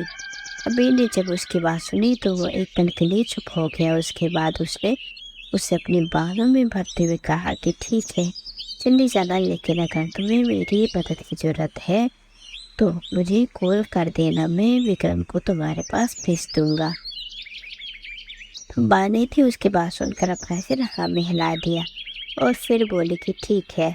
हालांकि वो अभी भी उससे पूछना चाहती थी कि रिधिमा की उससे शादी का क्या किया जाएगा, लेकिन ये बात एक राजनीतिक मामला था, इसलिए उसने इसमें ज़्यादा बोलना सही नहीं समझा। तभी उसके एक और बात याद आती कि मुझे तुमसे कुछ पूछना है, क्या भी जानना चाहता था। लेकिन फिर बानी ने उसकी बात को इग्नोर कर दिया और फिर बोली कि चलो पहले नाश्ता कर लो। अमीर ने उसकी बात सुनकर बोला और फिर अपना कोट सही करके उसके हाथ को अपने हाथ में पकड़ लिया और धीरे धीरे नीचे चला गया। पानी ने महसूस किया कि उसकी हथेली गर्म और बड़ी थी। पानी ने अपनी नज़रें झुका ली और फिर हिचकिचाते हुए पूछा कि क्या तुमने परसों रात को मेरे फ़ोन को छुआ था। अबीर बानी की बात सुनकर अपनी आंखें छोटी कर लेता और बोलता है, तुम ये पूछना चाहती हो? तो बानी बोलती है कि वो समर का मैसेज आया था, क्या तुमने उसे डिलीट किया था? अबीर ने अपनी पकड़ उसके हाथ पर कस ली थी और पूछा, क्या तुम उसके मैसेज की परवाह करती हो? इस समय उसकी आवाज़ ठंडी और गहरी थी। दोनों सीढ़ियों पर ही रुके हुए थे। बानी ने इस समय अपने पैरों में चप्पल पहनी हुई थी। हालांकि बानी का पैर स्लिप हो जाता है और जैसे वो गिरने वाली होती है कि तभी अबीर उसको कमर से पकड़ लेता है और उसे घूर कर देखता है। अबीर ने उसे घूरते हुए पूछा कि समय के बारे में तुम्हारा क्या ख्याल है? अबीर इस समय अपने गुस्से को बिल्कुल भी शांत नहीं कर पा रहा था। उसकी आवाज़ से ही उसके गुस्से का अंदाज़ा लगाया जा सकता था। उसके बाद उसने उससे पूछा कि क्या तुम उसे पसंद करती हो? जब बानी अबीर की बात सुनती है तो वो इतनी ज़्यादा शर्मिंदा हो जाती है कि वो खुद को गड्ढे दफनाने के लिए तैयार थी, क्योंकि उनके आसपास नौकर थे जो उनकी सारी बातें सुन रहे थे। बानी हालांकि उसे बताना चाहती थी कि वो सिर्फ उसका दोस्त है, लेकिन उसके बोलने के तरीके से ही उसे अब गुस्सा आ रहा था। वो उसे बोलती कि हाँ, मुझे उसकी चिंता है, वो एक अच्छा इंसान है। जब उसने मुझे मैसेज किया था तो तुमने उसे डिलीट क्यों किया? वही अबीर जो बानी की बात सुन रहा था, उसका चेहरा काला हो जाता है। उसकी पकड़ बानी की कमर पर कस जाती है और वो खतरनाक तरीके से मुस्कुराता है, लेकिन वो बोलता कुछ नहीं है और उसे उठाकर नीचे डाइनिंग हॉल में ले जाता है और उसकी चेयर पर बिठा देता है। उसके बाद वो क्रिस को देखता है जो अपने चेहरे पर शैतानी मुस्कुराहट लाकर उन दोनों को देखता है। वहीं दूसरी ओर रिधिमा इस समय अपने बॉयफ्रेंड देव के साथ थी और रंगीनियाँ मना रही थी। तभी देव उसे बोलता है कि जान, कल तो तुम्हारी सगाई होने वाली है, क्या तुम्हें डर नहीं है कि अगर उसे पता चला तो तुम्हारे साथ वो अपना रिश्ता भी तोड़ सकता है? तो रिधिमा उसके होठों को चूमते हुए बोलती कि जान, इतना मत सोचो, कुछ नहीं होगा, बस चलो एंजॉय करते हैं। इसके बाद देव ने भी उसे चूमने लग जाता है। देव उसके होठों को चूमते हुए धीरे धीरे उसे घुमाकर उसकी पीठ पर अपने होठ चलाने शुरू कर देता है और काटने लग जाता है, जिसके कारण रिधिमा के मुंह से सिसकियाँ निकलने लग जाती है। देव उसके बालों को एक साइड कर उसकी गर्दन पर अपने होठ रख देता है और वहाँ पर किस करने लग जाता है। जैसे जैसे उसकी गर्दन को चूम रहा था वैसे वैसे रिधिमा सिर उठती है और उसके होठों की मुठ्ठियाँ कस जाती है। रिधिमा एक ही झटके में देव को ब्लेजर उतार देती है और उसके बाद धीरे धीरे उसकी शर्ट के बटन खोलने लग जाती है। फिर दोनों एक दूसरे की शर्ट भी निकाल कर नीचे फेंक देते हैं। इस टाइम रिद्धिमा की ऊपर बॉडी पर जो उसकी दूध जैसी गोरी स्किन थी वो चमक रही थी। रिद्धिमा अपनी आंखें बंद कर ली थी और उसकी पकड़ देव के हाथों पर मजबूत हो जाती है, लेकिन देव के हाथ फिर भी नहीं रुकते।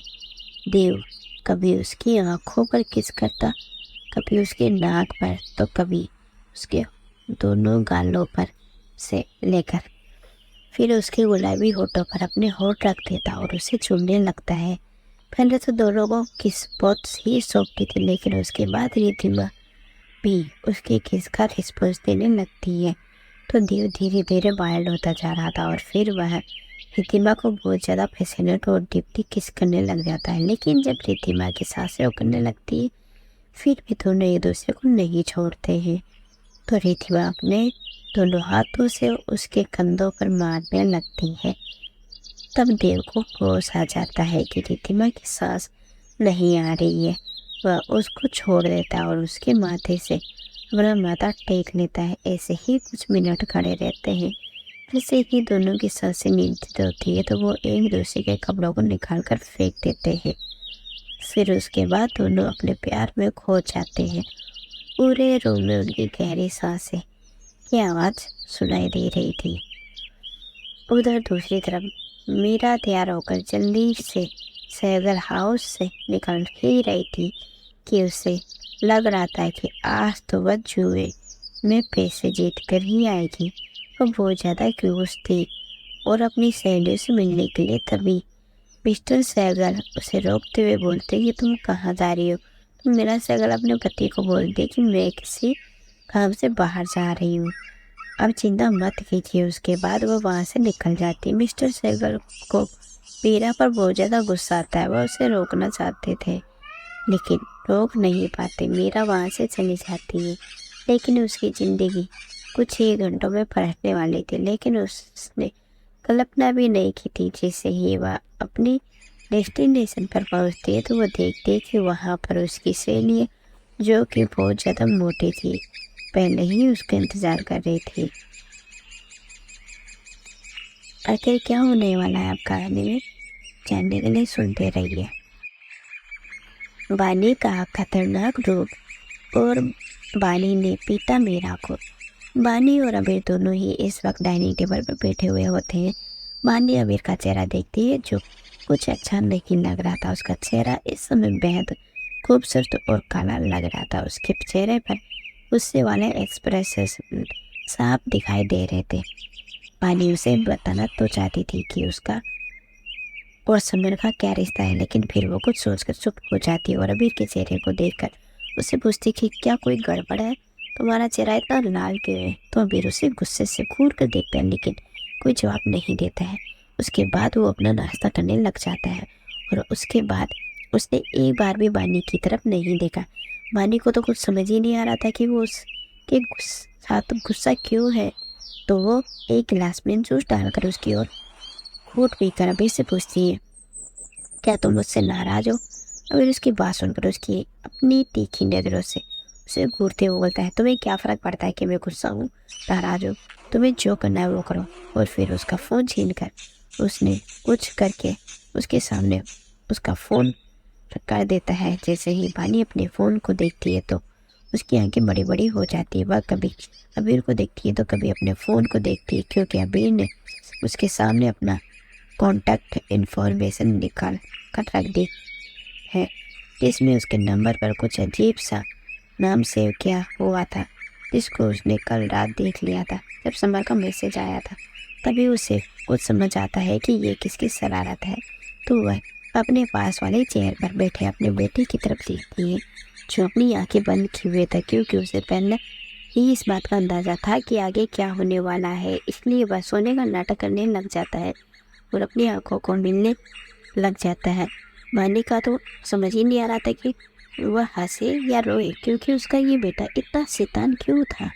वहीं जब क्रिस को कुछ समझ नहीं आता है तो वह नींद होने का नाटक करता है। इस समय उसने पजामा पहना हुआ था और उसको अगर कोई देखे तो सच में यही समझे कि वो अभी भी नींद में है। वो अपने दोनों हाथों से अपनी आंखों को मसल रहा था। उसके बाद वो अपनी बच्चों वाली आवाज़ में बोलता, एंजल। पिताजी जब उसने उन दोनों को देखा तो उसने बानी की ओर अपने हाथ फैला दिए। उसे देखकर बानी ने खड़े होकर उसे अपनी बाहों में ले लिया। कृष्ण ने भी अपना सिर उसकी बाहों में छुपा लिया था और अपनी पलकें बंद कर ली थी। तभी उसके कानों में बानी की आवाज़ पड़ती है, जो उसका माथा चूमकर बोलती, बेबी तुम अब सो नहीं सकते, तुम्हारा स्कूल जाने का समय हो गया है। पहले से ही 7 बज गए हैं। खाना खाने और कपड़े बदलने में ही तुम्हें 8 बज जाएंगे। क्रिस बानी से बोलता है कि लेकिन मुझे अभी भी नींद आ रही है। इसी के साथ वो जम्मा लेने लग जाता है। बानी क्रिस की नौटंकी की एक गहरी सांस लेती और शांति से उसकी फिर थपथपाती और धीरे से बोलती, जल्दी से उठो और चलो मेरे साथ नाश्ता करो। बानी की बात सुनकर क्रिस ने अपना सिर हिला दिया। वहाँ पर एक नौकरानी ने पहले से ही उसका नाश्ता लाने को जिम्मेदारी ली हुई थी। वो उसका किचन से नाश्ता लेकर आती है। वहीं अबीर ने खोल कर उस माँ बेटी की जोड़ी को देखा, जो एक दूसरे में प्यार लुटा रहे थे, और निराश से अपना सिर हिला देता है। इस समय उसकी भौहें आपस में सिकड़ी हुई थी। उसने उन दोनों को घूरते हुए बोला कि तुम इसको इसकी बच्चों वाली कुर्सी के ऊपर बिठाओ। अगर तुम इसे इस तरह से पकड़े हुए बैठी रही तो फिर से ये सो जाएगा। वही क्रिस जब अबीर की बात सुनता है तो वो बोलने के लिए अपने होठ को खोलता है, लेकिन तभी उसे याद आता है कि वो सोने का नाटक कर रहा है। जल्दी से अपने होठों को बंद कर लेता है। मानी को भी अबीर की बात से लगती है, इसलिए वो उसे बोलती है कि ठीक है। उसके बाद वो अपनी गोद में बैठे हुए क्रिस की तरफ देखती है। बेबी चलो अपनी सीट पर बैठो। क्रिस बानी की बात मान जाता है तो बानी उसे उसकी सीट पर बैठा देती है, लेकिन जैसे ही वो अपनी सीट पर बैठता है तो उस नींद का नाटक करने हुए उसका सिर नीचे की तरफ झुक जाता है, जिसका कारण उसका सिर नीचे टेबल से टकराते टकराते बसता है। तभी अबीर का हाथ आकर उसके माथे के नीचे आ जाता है। वो उसके छोटे से सिर को पकड़ लेता है और उसके सहारा दिया, और वहीं बानी उसे अपने हाथ से उसे अपना खाना खिलाने लगी। हालांकि क्रिस की आंखें अभी भी बंद थी, लेकिन अपने दोनों माता पिता को अपनी केयर करते हुए वो अंदर ही अंदर बहुत ज़्यादा खुश हो रहा था। तब तक उसने आधा खाना खा लिया तो उसने अपनी छोटी छोटी आँखों को खोल दिया, क्योंकि वो उन्हें गंभीर और परेशान नहीं करना चाहता था। उसे झाँकते हुए देखकर अबीर ने अपना हाथ पीछे हटा लिया था। तभी क्रिस की आंखों के सामने बानी ने अपना फोल्ड कर दिया और बोली कि चेंज करो इसे। वहीं क्रिस ने अपना खाना खाते हुए बानी से अपनी तारों जैसी चमकती आंखों से टिमटिमाते हुए पूछा, कौन सी चीज बन लो। क्रिस की बात सुनकर बानी ने कुछ नहीं कहा और उसके हाथ ने अबीर का नंबर ओपन करके रख दिया। वहीं क्रिस टेढ़ी आंखों से अबीर को ये देख रहा था। जैसे ही वो अबीर के नंबर पर अपना नाम देखता है तो वो बोलता है कि ये। उसके बाद उसने अपनी आवाज़ को धीमा कर लिया और अपनी सिर से किसकर अपना चेहरा बानी के कान के पास ले गया और धीमी आवाज़ में पूछा, पापा ने इसे देख लिया। बानी ने भी अपना सिर हाँ में ना दे और चोर नजरों से अबीर की तरफ देखा और क्रिस से बोली कि वो बहुत ज़्यादा नाराज़ है। जब क्रिस ने बानी की बात सुनी तो वो बोला कि ठीक है, ये मैं इसे तुम्हारे लिए बदल दूंगा। उसने मोबाइल फ़ोन लिया और कुछ क्लिक के साथ हिलाया। वहीं उसकी हरकतें देखकर अबीर पूरी तरह से भड़क गया और कुछ और कहना चाहता था। उसके होठ बोलने के लिए बिखले इससे पहले कि वह कुछ बोल पाता, तभी क्रिस बोला, ठीक करो उस राठौर प्रेसिडेंट को बदल दिया है। वहीं मानी ने जब ये सुना तो उसने तेज सी नजरों से माँ बेटे को देखा, लेकिन बोली कुछ भी नहीं। अबीर दोनों को गौर कर देख रहा था।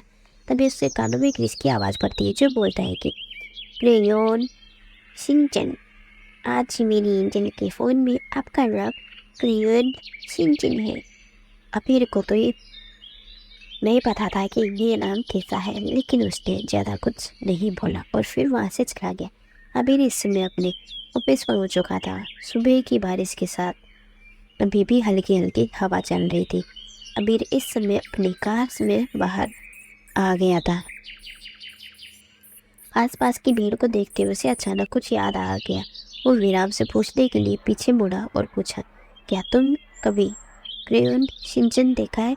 अबीर को लग रहा था कि ये इंसान का नाम है।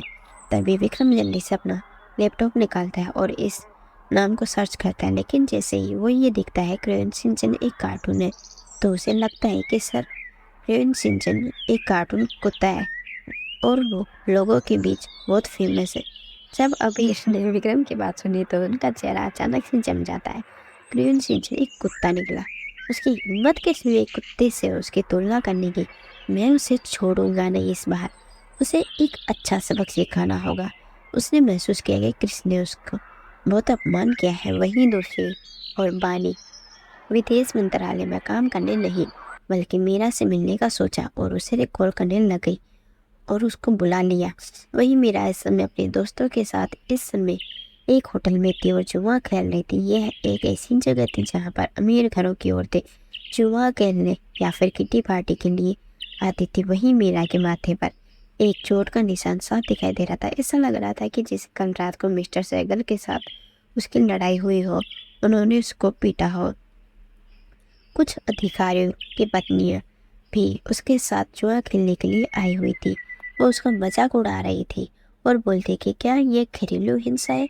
वही मीरा उनकी शर्मिंदा महसूस कर रही थी। इसके अलावा वो बहुत खुशकिस्मत नहीं थी, इसलिए जब बानी ने उसे फ़ोन किया तब वह उससे मिलना चाहती है तो उसने उसे एड्रेस बता दिया। तो उसे अपना गुस्सा निकालने के लिए कोई जगह नहीं मिल रही थी। लेकिन जब उसने बानी की बात सुनी तो उसकी आंखों में चमक आ गई और कॉल कट करते हुए उसने उन औरतों को बोला कि थोड़ी देर में मेरी सबसे बड़ी बेटी यहाँ आएगी। आज तुम लोगों ने भी बहुत पैसे जीत लिए हैं। देखो मैं आज उससे पैसे हार गई हूँ। जब वो यहाँ पर आएगी तो मैं रूम का डोर बंद कर दूंगी और फिर तुम लोग उसके साथ जो करना चाहते हो कर सकते हो। हम लोग एक अच्छा शो देख सकते हैं। सभी उसकी बात मान जाती है और कुछ नहीं बोलती। थोड़ी देर के बाद जब बानी वहाँ आई और जैसे ही रूम में गई तो उसने सामने का नज़ारा देखकर शौक हो गई, क्योंकि उसके सामने 3-4 मोटी औरतें खड़ी थी। लेकिन फिर भी उसने अपने कदम मीरा की तरफ बढ़ा दिए, जो उसे देखकर मुस्कुरा रही थी। लेकिन बानी ने उसे कुछ नहीं कहा और सीधा उसे पूछा कि मैं तुमसे पूछना चाहती हूँ, क्या तुमने मुझे 5 साल पहले चुपके से मुझे बेच दिया था? इस समय बानी बेहद खतरनाक लग रही थी। उसके चेहरे पर मीरा के इन नफरत के भरे भाव थे। वही मीरा को इस बात की उम्मीद नहीं थी कि बानी सीधा उससे ये पूछेगी। उसके चेहरे पर डर वाले भाव आ गए।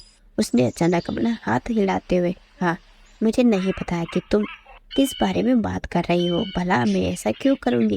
बानी उसकी बात सुनकर अपनी आंखें छोटी कर लेती और उसे गुस्से वाली आंखों से बोलती है कि मैं तुमसे फिर से पूछूंगी, क्या आपने दूसरी पार्टी से पैसे लिए थे? क्या आपने उस जूस में दवा मिलाई थी जिसे मैंने उस रात पिया था? उसकी आवाज़ काँप रही थी। वो इस समय अबीर की तरह ठंडे और डरावनी लग रही थी। लेकिन मीरा ने फिर भी ये कभी कबूल नहीं किया। वो नहीं इसे स्वीकार करने की हिम्मत की। पहले तो उसने चुपचाप उसे बेच दिया था, लेकिन उसे उम्मीद नहीं थी कि आखिर 5 साल बाद उसे सच्चाई पता लग जाएगी। मीरा अपनी गलती को छुपाने के लिए बानी से बोलती है, बानी सहगर, तुम्हारी निजी जिंदगी अस्त व्यस्त है और तुम्हारा पेट में एक जंगली आदमी का बीज था जो नहीं जानता था कि उसका पिता कौन है। लेकिन तुमने उसके लिए क्या कुछ नहीं किया। तुम पापी हो। मैंने सोचा था कि तुम उसे छोड़ कर दोगी और कभी भी तुम अपने पिता को शर्मिंदा नहीं करोगे, लेकिन तुम इससे आगे वो कुछ बोल पाती कि तभी सभी के कानों में धड़ाक की आवाज़ आती है, जिसके कारण मीरा का चेहरा एक साइड हो जाता है और वो हाथों के कोने से खून निकलने लग जाता है। वहीं वो औरतें जो बस अपना मुंह खोलने वाली बानी को ही देख रही थी। बानी उसके कुछ कहने से पहले उसके चेहरे पर एक जोरदार थप्पड़ मारती है। इस थप्पड़ से उसके हाथ में दर्द भी हो रहा था। वह इस समय नफरत और गुस्से से भरी हुई थी और उसकी हथेलियां लाल हो गई थी। मीरा ने कभी नहीं सोचा था कि बानी इतनी भयंकर बोलने की हिम्मत करेगी। दूसरी 3 औरतें भी बानी के एक्शन से हैरान थी। वही मीरा बानी पर चिल्लाते हुए बोलती कि तुम्हारी हिम्मत कैसे हुई मुझे थप्पड़ मारने की? मेरे साथ बार बार ऐसा करने की हिम्मत कैसे हुई? तुम्हारी हिम्मत कैसे हुई? बानी के थप्पड़ ने उसके चेहरे को पूरी तरह से लाल कर दिया था और सूझ गया था। उसने गुस्से से बानी के बाल खींच लिए और उसे सबक सिखाने के लिए अपना हाथ आगे बढ़ाया, लेकिन बानी का चेहरा सामान्य रूप से ठंडा और गुस्से से लाल था। जब मीरा उसकी ओर दौड़ी तो उसने एक तरफ पड़ी कोल्ड ड्रिंक उठा ली और उस पर डाल दी। मीरा को उसके चेहरे पर एक तड़प थप्पड़ और मिला और उसके लिए एक ताज़ा दर्द था, लेकिन जब ठंडी कोल्ड ड्रिंक उसके चेहरे पर पड़ी तो वो दर्द से कांप गई। तभी बानी ने उसके बालों को पकड़ लिया और उसके बालों को जोर से खींचते हुए पूछा कि मैं तुमसे आखिरी बार पूछूं, क्या तुमने मुझे भेजा था? बानी के लाल आंखें इस समय मीरा के चेहरे पर टिकी हुई थी। तभी मीरा चीखते हुए पूछती कि हाँ, बेच दिया मैंने। तुम सिर्फ 20 मिलियन में, क्योंकि तुम्हारी कीमत सिर्फ 20 मिलियन थी। और फिर पागलों की तरह हंसने लग जाती है। आखिर क्या होने वाला है अब कहानी में, आगे जानने के लिए सुनते रहिए। पूरी सच्चाई जान लेने के बाद क्या करेगी बानी अपनी सौतेली बहन के साथ, जानने के लिए सुनते रहिए। आह मेरी जान, लेकिन मैं अब और कंट्रोल नहीं कर सकता। मैं आज रात अपनी हर हद पार कर देना चाह। पानी अभी एक और थप्पड़ मीरा को मारने ही वाले होती कि तभी उसमें से एक औरत पानी को उससे बोलती कि ये क्या कर रही हो तुम हमारे साथ खेल सकती हो, बैठ कर बात कर सकती हो। क्या तुम्हें पता नहीं है कि तुम अभी किस पर हाथ उठा रहे हो? चाहे तुम मानो या ना मानो, लेकिन मीरा अभी भी तुम्हारी माँ है। पानी जब उन औरतों की बात सुनती है तो अपना एक हाथ आगे करके अपनी लाल आंखों के साथ खोल कर उन औरतों को देखती है और फिर चिल्ला पर उनसे बोलती है कि ओ प्लीज माँ जैसे पवित्र शब्द का अपमान ना करो। तुम लोग इस औरत को मेरी माँ बोलकर मेरी माँ की जूती के काबिल भी नहीं है। नहीं, ये मेरी माँ है, ये सौतेली माँ है जिसने मुझे 5 साल पहले अच्छे से दिखा दिया कि ये एक माँ के नाम पर कलंक है। पानी की बात सुनकर एक औरत को गुस्सा आ जाता है, क्योंकि चाहे कुछ भी हो जाए मीरा उनके ग्रुप की मेंबर थी। वो औरत पानी से बोलती कि तुम चाहे कितनी भी बड़ी और यंग क्यों ना हो, तो क्या हुआ अगर मीरा कम पढ़ी लिखी है? इसका मतलब ये नहीं कि तुम उस पर हाथ उठा सको। आज मैं तुम्हें सिखाऊंगी कि हमें अपनों से बड़े लोगों का सम्मान कैसे करना चाहिए। और अपने कदम बानी की ओर खींच लेती है। माफ करना दोस्तों, मेरी ना तबीयत बहुत ज़्यादा ख़राब है, फिर भी मैं आपको कोशिश कर रही हूँ कहानी आप तक पहुँचाने की। बानी का ध्यान इस बात पर नहीं जाता है कि वो औरतें उस पर अटैक करने वाली होती हैं, तो बस मीरा को ही पीटने वाली थी। तभी उनमें से एक औरत पीछे से जाकर बानी के बालों को पकड़ लेती और जोर से खींच लेती, जिसके कारण बानी को अपने सिर में बहुत ज़्यादा दर्द महसूस होता है और वो जोर से अपनी आंखों को बीच लेती है। तभी जैसे ही एक औरत बानी की गाल पर थप्पड़ मारने वाली होती है, तभी जो औरत बानी के पीछे खड़ी थी उसकी ओर जोरदार चीख निकल जाती है, क्योंकि बानी ने अपनी कोहनी से सीधा उसके मोटे पेट पर वार किया था। वो औरत दर्द से तड़पने लगती है, जिसको देखकर बाकी 2 औरतों को इतना ज़्यादा गुस्सा आता है कि वो बानी को पीटने के लिए अपना हाथ आगे बढ़ाती है कि तभी उसी समय एक ही झटके के साथ रूम का दरवाजा अचानक खुल जाता है। इससे पहले कि कोई कुछ देख पाता फिर कोई रिएक्ट कर पाता, तभी काले रंग के कपड़े पहने हुए लोगों का झुंड उस बड़े से रूम के अंदर आ जाता है। किसी को कुछ समझ ही नहीं आता कि तभी उनमें से एक आदमी आकर उनमें से एक औरत पकड़कर पानी से दूर कर देता है, जिसके कारण वो आंटी खुद को संभाल नहीं पाती और लड़खड़ा कर नीचे गिर जाती। तभी उनमें से एक लड़का भागकर वानी के पास जाता है और उससे पूछता है, मैम आप ठीक हैं? वानी जब उस लड़के को देखती है तो पूछती है, तुम यहाँ पर क्या कर रही हो? ये लड़की कोई और नहीं, अबीर का सबसे बड़ा सेमंद बॉडीगार्ड, सब बेहद खतरनाक RS गैंग का लीडर रेहान था। जैसे ही रेहान वानी की बात सुनता है तो वो उससे पूछता है कि मुझे प्रेसिडेंट संडे सुबह ही बता दिया था कि आप आज यहाँ पर आने वाली हैं किसी को खोजने के लिए। शायद आपको कोई ज़रूरत हो सकती है मेरी, शायद आपको यहाँ पर कोई प्रॉब्लम हो सकती है, इसलिए उन्होंने मुझे आपका यहाँ पर इंतज़ार करने के लिए बोला था। मैं सुबह से ही आपका इंतज़ार कर रहा था। मैंने आपको यहाँ पर जैसे ही आते हुए देख लिया था तो मैंने प्रेसिडेंट सर को बोल दिया कि आप यहाँ पर आ गई। जब आप काफ़ी समय तक रूम से बाहर नहीं आई तो मैं अपने लोगों के साथ अंदर आ गया। बानी उसकी बात सुनकर अपना सिर खिला देती है। तभी वो बानी से पूछता है, मैम क्या आपके बालों में दर्द हो रहा है? तो बानी अपना सिर हिलाते हुए बोलती, नहीं, ये बस थोड़ा सा दर्द है, ये जल्दी ठीक हो जाएगा। तभी उसका ध्यान मीरा पर जाता है, जो कि बानी को मारने के लिए एक नुकीली चीज उठा रही थी। जैसे ही बानी का ध्यान उस पर जाता है तो उसकी आंखें छोटी हो जाती। लेकिन इससे पहले कि बानी मीरा के साथ कुछ कर पाती, तभी रेहान आकर मीरा को एक जोरदार लात मारता है, जिसके कारण मीरा जाकर नीचे फर्श पर गिर जाती है और उसकी चीख निकल जाती है। उसके बाद सभी लोग मिलकर उन चारों औरतों को पीटते हैं, लेकिन किसी ने भी उन्हें रोकने की हिम्मत नहीं की, क्योंकि ये औरतें अमीर परिवार की बिगड़ी हुई थी जो हर किसी को धमकाते रहती थी, इसलिए किसी को भी उन पर तरस नहीं आता। लेकिन मीरा अभी भी अपने दर्द को सहन कर ही रही थी कि तभी रेहान के पास विक्रम की कॉल आती है और जो उससे पूछ रहा था कि क्या यहाँ पर सब ठीक है। तो रेहान भी विक्रम को सारे सिचुएशन समझा देता है। वही एक औरत जिसका पति एक बिजनेसमैन था, वो उन लोगों पर चिल्लाते हुए बोलती है, कौन हो तुम लोग? तभी उनमें से एक औरत बोलती है कि क्या तुम जानते हो मेरा पति वो इस प्रेसिडेंट सर का सेक्रेटरी है। जैसे ही रेहान उस औरत की बात सुनता तो वो घूर कर उस औरत को देखता है। उसके बाद बोलता है कि अभी के अभी अपने पतियों को फ़ोन लगाओ, मैं भी देखना चाहता हूँ कि किसके परिवार में हिम्मत मेरी लेडी बॉस को नाराज कर सके। इसी के साथ वो घूर कर उन औरतों को देखता है कि तभी उसकी नज़र मीरा पर जाती है, जो छुपते छुपाते वहाँ से निकलने की कोशिश कर रही थी, जिसको देखकर उसकी आंखें ठंडी हो जाती है। उससे खतरनाक हवा निकलने लगती है। वह एक ही झटके के साथ मीरा को धक्का देता है, जिसके कारण मीरा जाकर टेबल के कोने से टकरा जाती है और उसके पेट में थोड़ी सी चोट लग जाती है।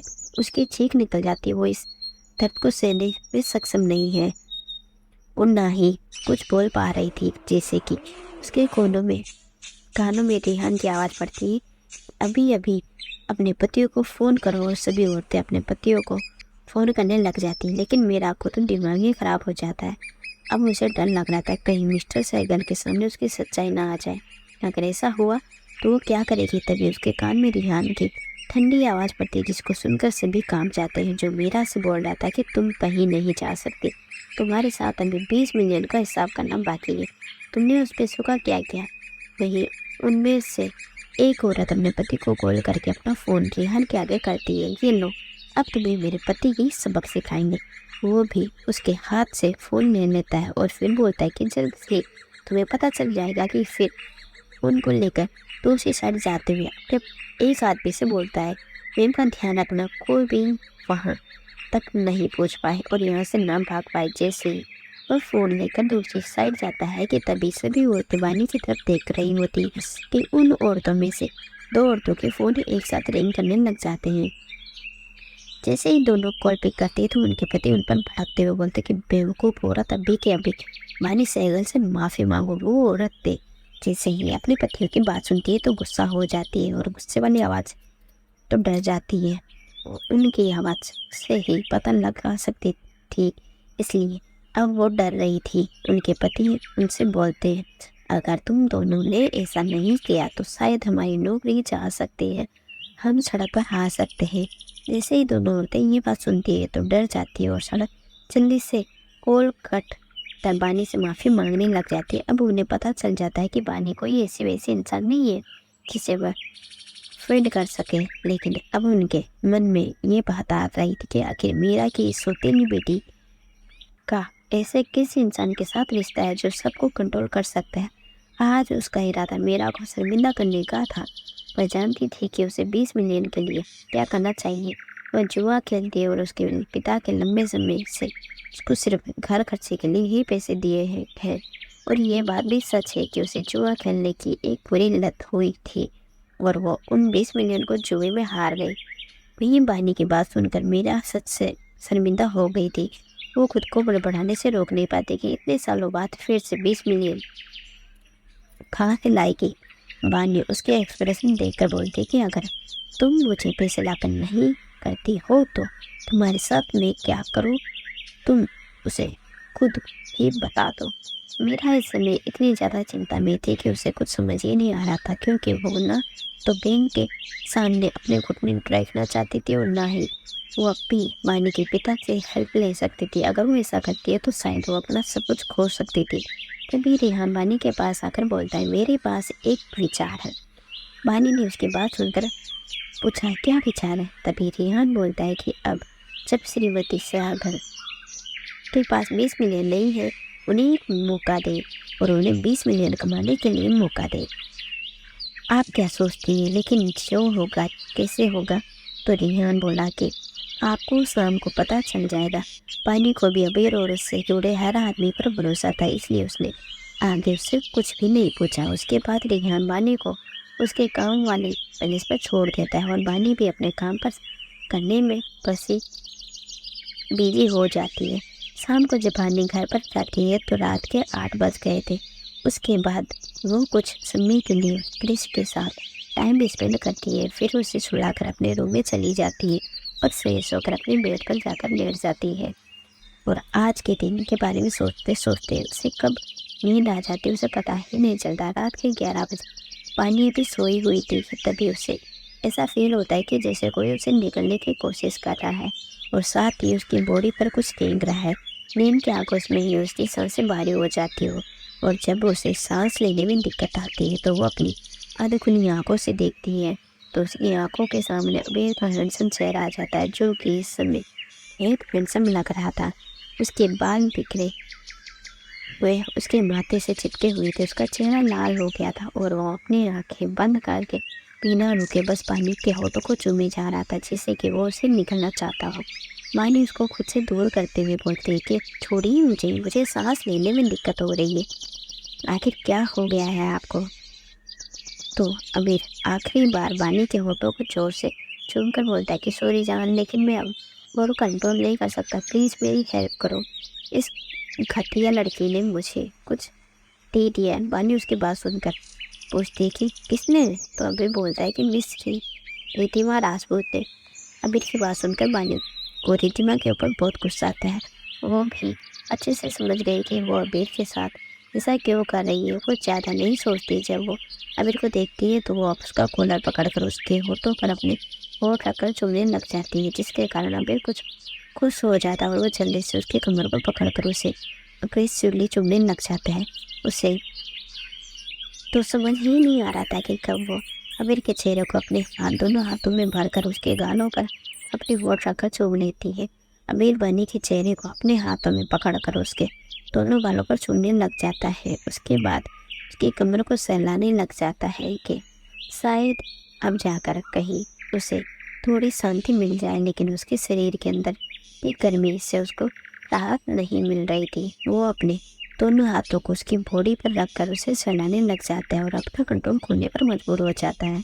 जब अबीर मानी के सूख चुके चेहरे जैसे लाल होठों को देखता है तो वो खुद को रोक नहीं पाता और उसके होठों पर अपनी होठ रख देता है। उसके होठों को चूमने लग जाता है और अपना हाथ पानी के गालों में उलझाकर उसके बालों को पकड़कर पीछे की तरफ खींच लेता है और फिर उसके होठों पर अपने होठ रखकर रोफनी और फकरानी से चूमने लग जाता है। पहले तो बानी को अपने होठों में दर्द महसूस होता है, लेकिन फिर वो खुद को पूरी तरह से अबीर को किस करने में डुबो देती है और अपने हाथ उसके बालों में ले जाकर उसके बालों को सहलाने लग जाती है और उसके हाथों को वे किस करने लग जाती है, जिसके कारण अबीर की एक्साइटमेंट बढ़ जाती है और वो और भी बेसन के साथ उसे चूमने लग जाता है।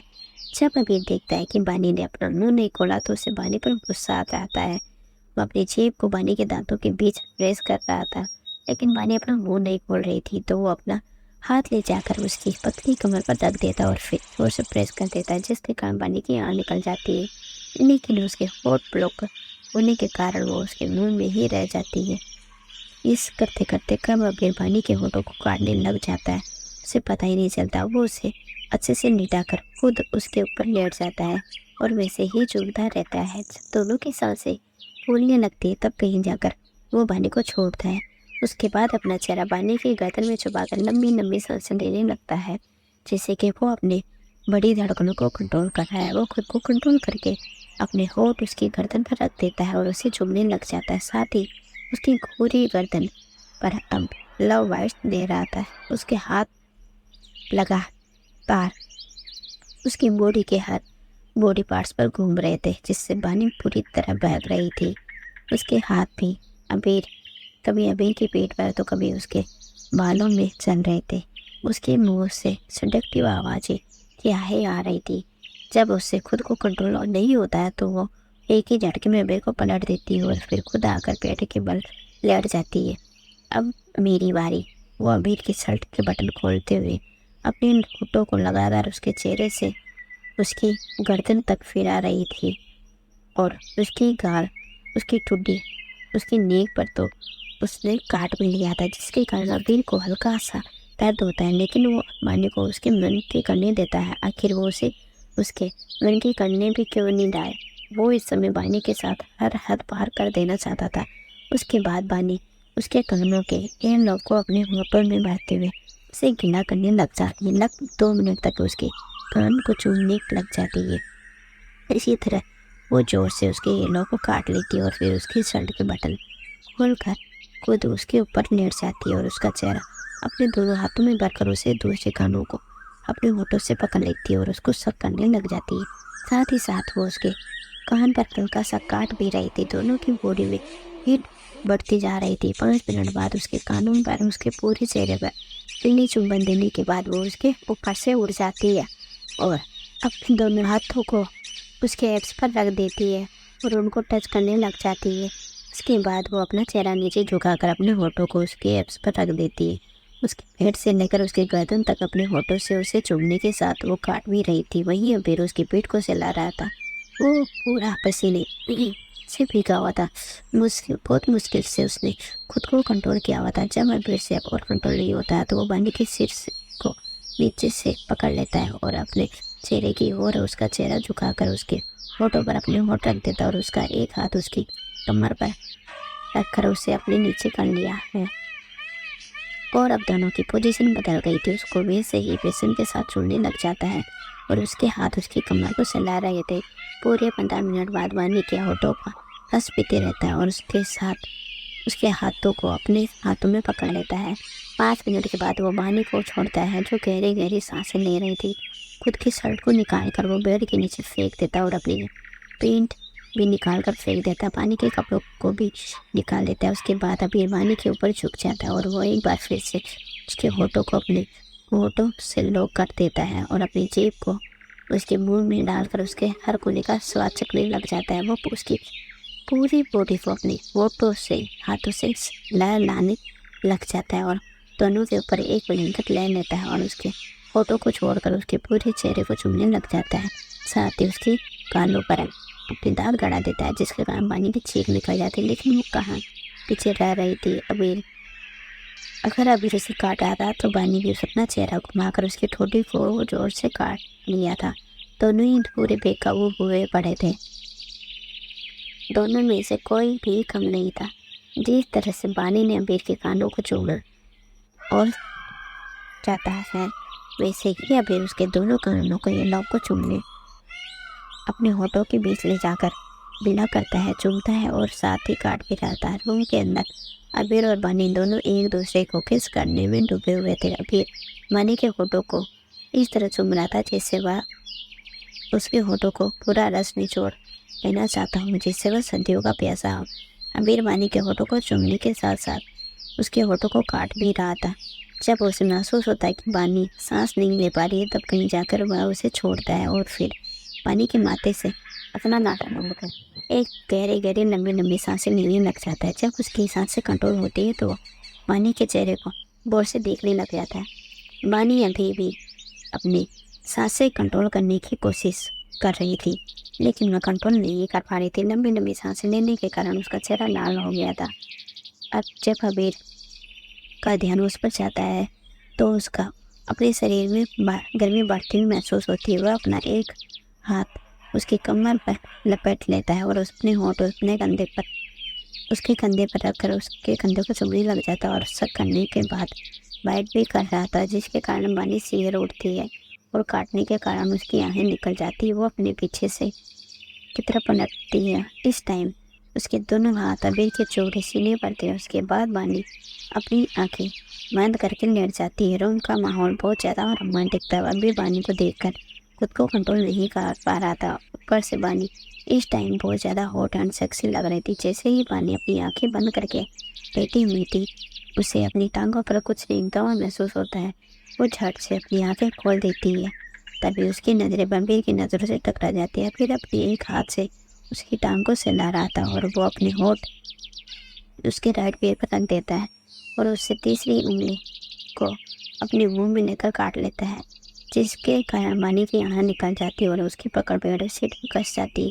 अबीर जब बानी को इस तरह देखता है तो उसके होठों पर शैतानी मुस्कुराहट आ जाती है। वह अपने होठ उसके पैर से ले जाते हुए उसकी टांग को चूमते हुए ऊपर की तरफ ले जाने लगता है, लेकिन वो उसको छोड़ नहीं रहा था। अबीर अपने होठ धीरे धीरे उसके ऊपर की तरफ ले जाते लगता है। उसकी पकड़ अबीर पर कस जाती है। अबीर बानी के ऊपर इतना ज़्यादा असर होते हुए देखकर खुश था। वो धीरे धीरे वह अपने होठों को ऊपर की तरफ ले जाकर उसकी नाभि पर अपने होठ रख देता है और फिर उसकी नाभि में अपनी जीभ फिराते हुए उसकी नाभि के साथ अपने होठों के साथ खींचने लग जाता है। फिर में उसके होठों को उसके कमर पर ले जाते हुए धीरे धीरे उसकी कमर को चूमने लग जाता है। इसी तरह चूमते चूमते वह अपने होठों के ऊपर की तरफ ले जाते हुए जैसे ही वो बानी को देखता है तो वो पागल हो जाता है, क्योंकि बानी का गोरा बदन इस टाइम चमक रहा था। चमक रहा था। वह ऐसे लग रहा था जैसे किसी को चाँद पर दाग लग गया हो। अभी उसको पलट देता है और उसकी शर्ट को निकाल देता है और फिर वो जैसे ही उसके फोटो को चूमने वाला होता है कि पानी पलट जाती है। इस टाइम में पेट के सामने उसकी पीठ थी। वो उसे की पीठ पर अपने होठ रखकर चूमने लग जाता है और उसको काटने लग जाता है। धीरे धीरे वह अपने होठों से उसकी पीठ को चूमते हुए काट रहा था और फिर वह वहाँ से काट कर चूम लेता है, जिसके कारण बानी की हल्की सी आँख निकल जाती है। उसके बाद वह अपने होठों को उसके कान के पास ले जाकर बोलता है, स्वीट हार्ट, मैं तुझको बेशुमार प्यार करना चाहता हूँ, क्योंकि अब मैं खुद को कंट्रोल नहीं कर पा रहा हूँ। बानी जैसे ही उसकी बात सुनती है तो वो पलट कर उसके सीने से अपना चेहरा छुपा लेती है, क्योंकि उसे इस टाइम बहुत ज़्यादा शर्म आ रही थी। शर्म के कारण उसका पूरा चेहरा लाल हो गया था। कबीर जब बानी को अपने से इस तरह से चिपकते हुए देखता है तो वह मुस्कुरा देता है। इसी तरह से इन दोनों के कपड़े बेड के नीचे फिट जाते हैं, पता ही नहीं चलता और पूरे रूम में बस दोनों की मधुर सी भरी आवाज़ें गूंज रही थी। आखिर क्यों रिद्धिमा ने अमीर को ड्रग दिया, जबकि उसकी शादी तो होने वाली थी। पूरी सच्चाई जानने के बाद क्या करेगी बानी का पिता उसकी सौतेली माँ के साथ जानने के लिए सुनते रहिए।